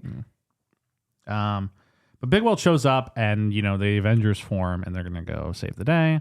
Yes. Bada bing, bada boom. Rodney and Big Weld go to Big Weld Industries. They storm the boardroom. He's like, Ratchet, I'm firing you. And the Ratchet's like, "Okay, but what about this?" And he hits him with a hammer. And then Big Weld like kind of passes out. Rodney jumps onto him, rolls out the window with him. They have to pivot. And Wonderbot attempts to catch them. Yes, but Big Weld is unfortunately quite rotund. So they of course the second you see Big Weld shape, and you also see that like the balls, the highway of the balls. We're going. That Big back Weld's going to to wind the- up on the highway. Yeah. And they wind up on the highway. He fixes his mind. He's trying to get Big Weld. Another good joke is they do the 2001 Hal joke. Yeah. Where when Biggie starts switching, Daisy. and then they fix him and he's fine. Yeah. Big Weld's like, "Oi, what's going on?" And then a bunch of like the Magnet cops and like Greg Kinnear's driving one, and Halle Berry's driving the other. And Big Weld and all the robots are caught in between, and Rodney's like climbing over them, and he disconnects the magnet. But then Big Weld flies off and rolls into the chop shop anyway. And so they have to go in after him. And Rodney's like, "All right, they want us to upgrade. Let's upgrade." They put on armor and shit. Yeah, they put on armor. The one who can't speak becomes a cowboy. A little cowboy gunslinger. I do like him. We got and- Lug becomes like a Wrestler, a boxer. Wrestler, something like that. Well, I was gonna basically. And they go in, and Rodney's like, "You can't do this," and they're like, "Yes, we can." And then like hundreds of He's like, robots appear. there's 7 of us and only 1 of you. Because Fender is like a Viking, woman warrior. She's a Viking. Vender is a Viking woman warrior, but With a does a Scottish Scottish accent. accent. You are things we have grown and detest. It's kind of his, Robin like, clearly thought he was going to be like Braveheart. So he starts yelling that, and then they're like, "Yeah, this is funny." Yeah. And then he's like, and then Madame Gasket's like, "Really?" And then all of a sudden, all her little henchmen Her appear, and then he's minions like, show up. "Well, hold on, 1, 2, 3, 4. Hold on, stop moving. I think I counted one of you twice. Damn it!" And he throws his staff down. And then all of a sudden, we hear the thing falls down, and Piper goes, "Did I miss the butt whooping?" and then the whole wall falls down, and it's Aunt Fanny And all every the single citizens. outmode that they have fixed. It's like the Taruk Makto bringing all the clans together to my fight God. the RDA. Yes. Jesus Christ! It always Rodney- goes back to Avatar. Rodney is kind of the Taruk Makto, Stop. if you think about it. He Enough. is. What if I became Taruk Makto? You. Who would be do- your RDA? You do. You I don't know. Ice. Ice probably. Yeah. Well, I would have to become Taruk Makto first before I figure that one out. Yeah. No, nothing says. My new thank goal you- in life is I'm going to become nothing Taruk says- Makto. Nothing says thank you for fighting ice like a white savior. I'm just going to become Taruk Makto. I just start flying Last Shadow around. You're like, wait a second. But yeah, the two sides fight.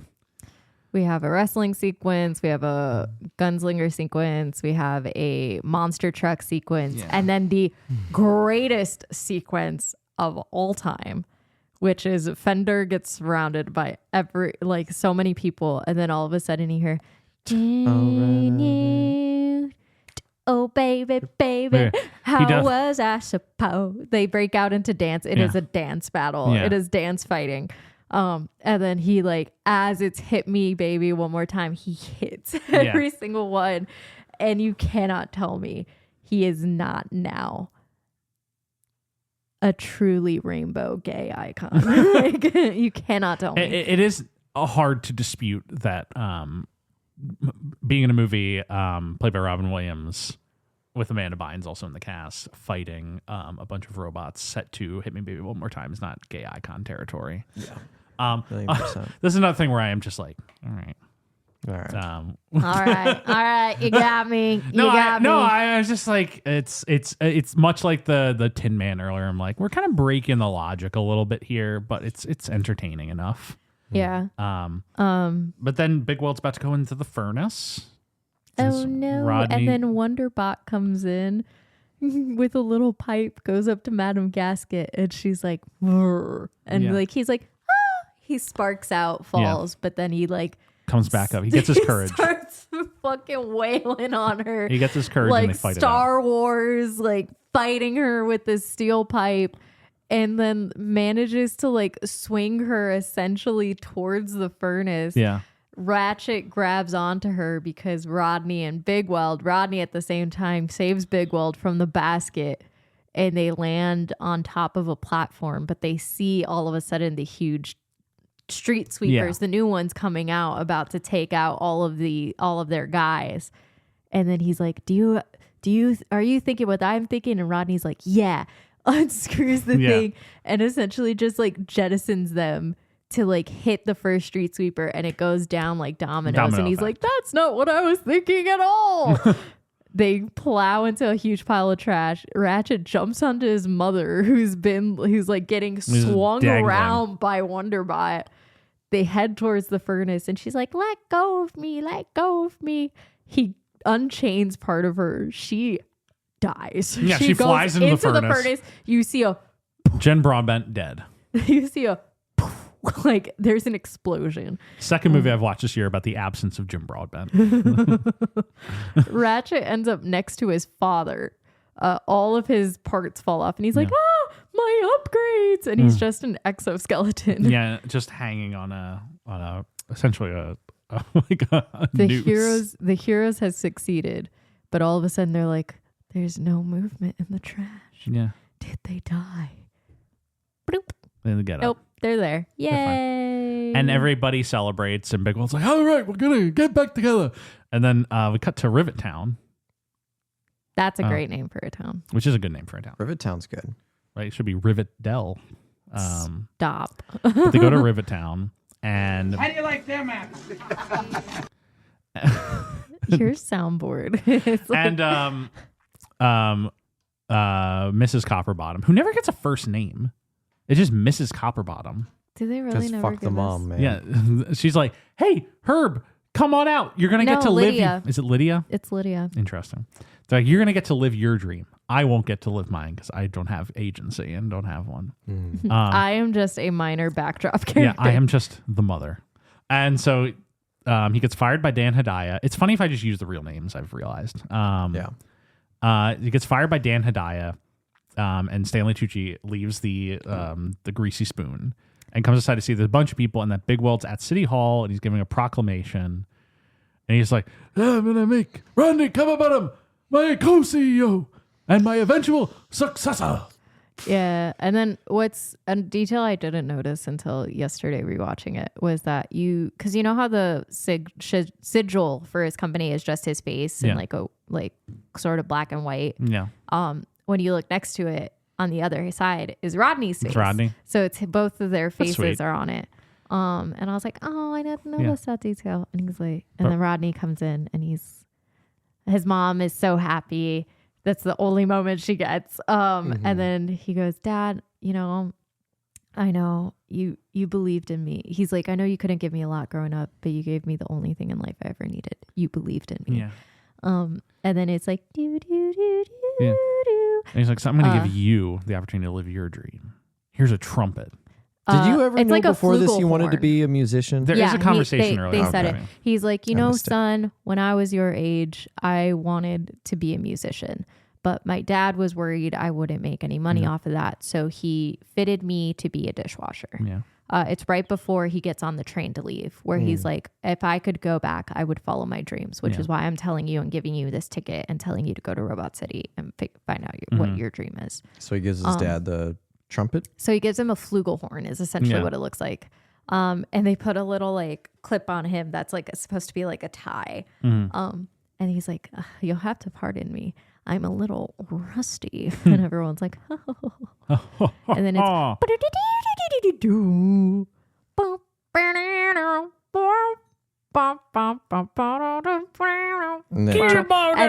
and then they weirdly just play with funk.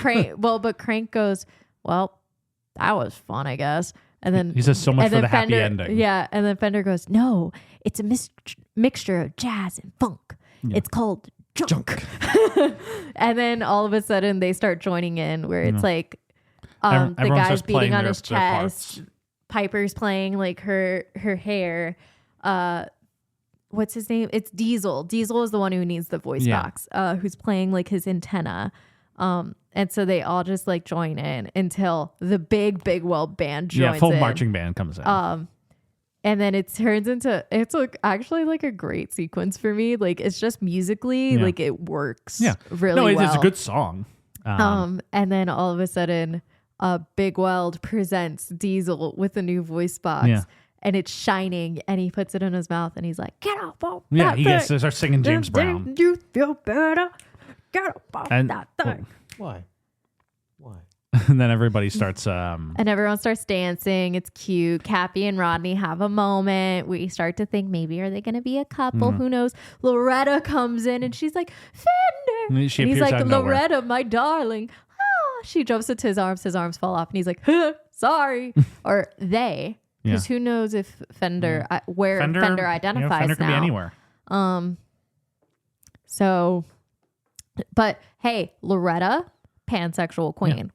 Because she was like, she's like, I see Fender for who Fender is. Like, whoever they identify as. Like, I love Fender. It's a beautiful and I was thing. like, oh, it's so cute. And she doesn't even care about the money part of it. Like, it's so cute. And it's wholesome. And then they all just dance the night away. And then Wonderbot kicks Tim out, flies Tim up to like midway and kicks him and then just chuckles and then end credits. Cut to directed by Chris Wedge. And they also start dancing the robot.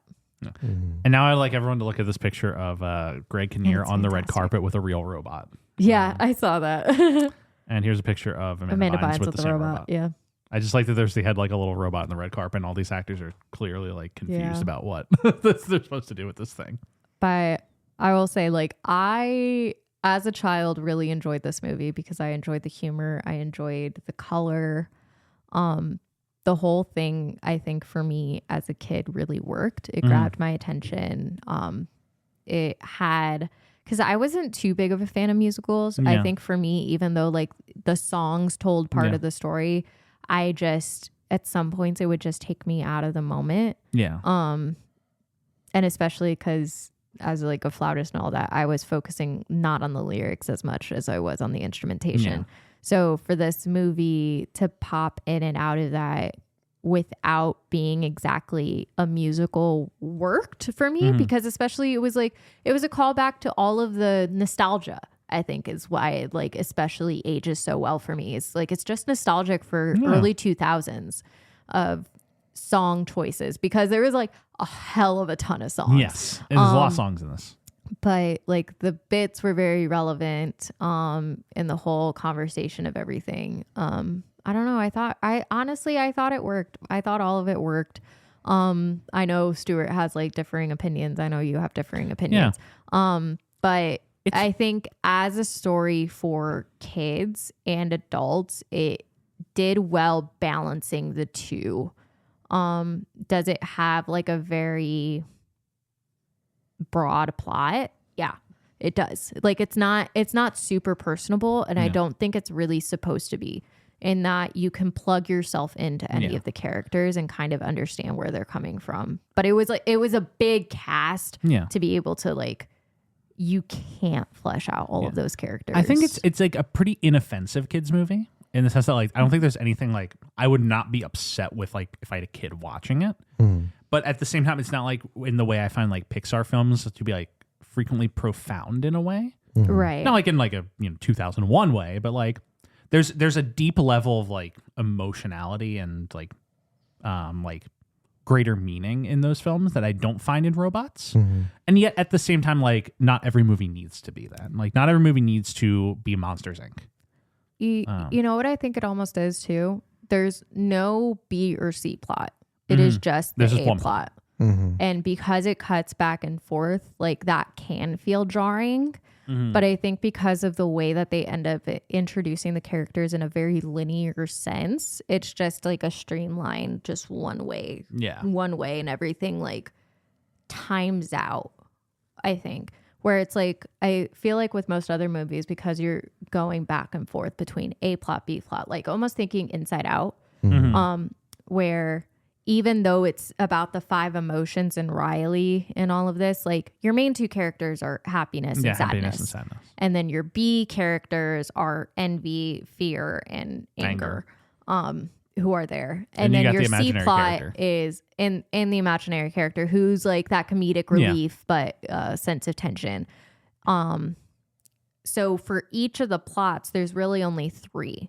Because then your C plot is what's happening in real life with Riley, her mom, and her dad. Yeah. So you're only ever focusing on 3 characters at a time, versus this world is always like a conglomerate cast at all times.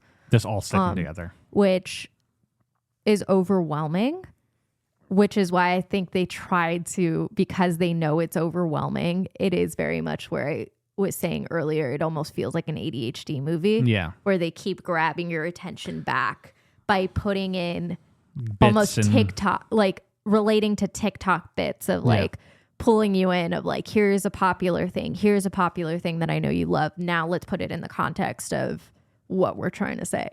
So that's how I kind of read it. But I'm biased. I loved the movie when I saw it. I still love it today. I think the animation is done really, really well. It's got robots in it. It's got robots in it. I think, is it like a fantastic feat of animation?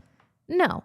Like you could argue like that would probably be closer to like Brave, where they like how they animated the hair movements and all of that. Like it's robots. You're a little more stagnant. Yeah. But in like what digital work they did do, and the amount of like imagination that it would take to think through that entirety of that Rube Goldberg machine. And that whole sequence is just amazing. Like to have to animate all of those little things, having the little spinner where it was like, where when you were a kid and you had the top toy that you would like fling it out and it would just go up the little, I don't know what they're called.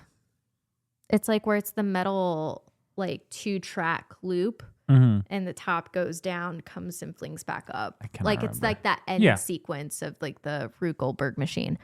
I can't remember what it's called, but like to call back to those things of just like, this feels like an engineer's movie. Yeah, no, it's a STEM movie. It's a movie for kids who want to go into STEM. To the extent that when I was in middle school, I went to like a science program over the summer. It was like a 4-day thing, and they showed robots during it because it's a movie about being an inventor. Being an inventor. Overall, like I like this. Surprisingly, Roger Ebert gave it a 3.5 out of 4. Good for Roger Ebert. He said this is a movie that is a joy to behold entirely apart from what it is about. It looks happy and more to the point, it looks harmonious. Which I have to agree with. Like everything I think made sense for the movie it was in. Endearing, comment, follow your dream story with plenty of laughs. But for all its imaginative splendors and a sharp script, Robots is never quite as distinctive as its predecessor, Ice Age. That's a crazy Which thing to is, say. I would say, Ice Age is about the plot. Robots is about, I think, the just feat of animation. It is a fun movie that I enjoyed a lot when I was a kid. I found like it has its pleasures now. I would give it like a 5 out of 10. It's right in the middle for me. Yeah, I think I gave it. I'm not 2.5. not going home with a lot out of it. Yeah. But like it's not a bad watch by any means. Like it's not like I'm miserable watching it. Right. It's very watchable. Yeah, what? Sorry, I was reading the Wikipedia. In light of the release of the Snyder Cut movement and the closure of Blue Sky Studios, a movement to release a director cut of Robots, the Chris Wedge cut gained traction in 2022. A proposed director's cut was first mentioned in the film's original DVD audio commentary with Wedge and Joyce, in which Wedge said there would be alternate takes in certain scenes and that Cappy would have been more fleshed out. That's incredible. After the Snyder Cut happened, everybody was just like, release the extended cut of every single movie. Well, I mean, there's a lot of, I don't know, I feel like those are valid because I feel like a lot of things end up getting drawn out between like the theatrical cuts versus like director's cuts, which have way more context and feel more like books. I remember when like Final Cut was like a big discussion between like big directors in like the early 2000s and 90s of like, this director's so big, he has Final Cut. It still happens now. And it still happens, but like I feel like now it's like you got to be Nolan, Tarantino, or Scorsese. Tarantino, Ryan Coogler got it for Sinners. One Battle After Another was a compromise cut. But like it still happens. My favorite is just like everybody was like, anytime a director mentioned like, oh yeah, the original cut of this was a lot longer, but we trimmed it down, they would assume that the studio made them trim it down and were like, release the Lucas cut of Revenge of the Sith. Because like there's a George Lucas like, yeah, Revenge of the Sith was like almost 4 hours when we first put it together, and then we trimmed it down to what it is. Everyone's like, release the 4 hour cut. And it's like, no, he made it 2 hours because that's the movie he wanted to make. It just was a lot of extra stuff. Right. That ended up not being made. You probably don't want to see the 4 hour. Yeah, you don't want to see the 4 hour cut of Revenge of the Sith. It's probably like it's extremely long. Yeah. The 4 hour cut of the Snyder of Justice League is like ponderously boring. It keeps going. Yeah. It adds more Jared Leto into a movie that didn't have Jared Leto in it in the first place. Movie makes a lot of money. Robots made a lot of money. It was a success. $262 million on a $75 million budget. I feel like a lot of that budget, besides the animation, of course, which is always expensive, but I feel like a lot of that is in its cast, for sure. I guess like if we're doing final thoughts, like mine are just pretty much what I've said already from the beginning. That'll just restate now that I think it tells a great like social societal story, but gets kind of lost in the weeds between its social commentary and its bits and loses track of its like single hero journey arc that I feel like is lacking and missing. And so I never quite feel connected to Rodney Copperbottom as much as I should be. But other than that, like I do agree. It's a fun little movie, you know? It's got its bits. Robin Williams is funny. It does have its bits. And like I said, Robin Williams, pretty funny. Yeah. He's got some good jokes. He's good in it. He's got some good jokes. Yeah. I think especially because it's a movie that's so bit heavy, like I don't think there was anywhere he could have failed. Yeah. Because especially if you can drop as many robot puns, like it works. Yeah. I think he definitely could have failed. There's a way he could have failed at this role, but I just think like he wasn't cornered into doing one particular thing. They just want him to be funny, and he's good at doing that. Yeah. So I feel like the only one who's really giving like dramatic performance was Ewan. Yeah, they're asking Robin to play like a Jewish immigrant in the ghetto. Yeah, right. They're not. So So he could have failed at this. Right. I think I have nothing else to say about robots. I am all tapped out on robots. I could talk forever. I know. Yeah. They, you could talk forever on they robots. expressed interest in making a sequel, and then This movie doesn't need a sequel. and then Blue Sky pivoted to just making endless Ice Age sequels until they eventually shut down. I feel like you can probably say way more with Ice Age than you can about robots. Yeah. I feel like this is pretty much the plot, like other than going into iRobot and AI. What if it is just become iRobot, like the sequel to this is just iRobot? Like, I did not murder him. It wasn't me.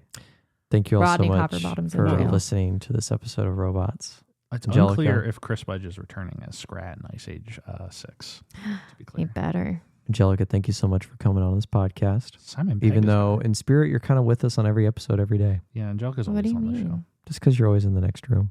Sometimes I'm not. I feel like you're kind of always here with us when we do this podcast.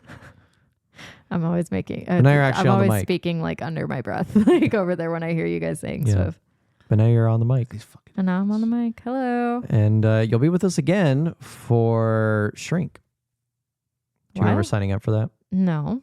Well, for what? you're labeled on for a movie called Shrink. What? It's after Since- World's Greatest Dad before Battle of the Smithsonian. Since when? I don't know. Movie? I didn't write it What? down. Why would I? You signed up for a movie called Shrink. Oh my God. Was I in a bad place? I don't know. I don't know. What? But that'll be when we'll see you next. Thank you all so much for listening. What is this Wait. movie? Wait, this stars Kevin Spacey. Thank you. No. I don't remember I don't agreeing think to you this. signed up for this. I don't think I did this. I don't remember signing her up for this at all. What do you but mean? Thank you What all did so you much do? for listening to this episode of Robots. We'll see you Wait. all next week for The Big White. As always, if you like this episode, please remember to rate, review, comment, like, subscribe to our platform listening on, of which we're on pretty much anywhere you get your podcast from.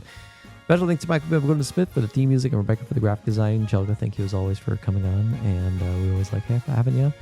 Thank you all. We'll see you next week for The Big White.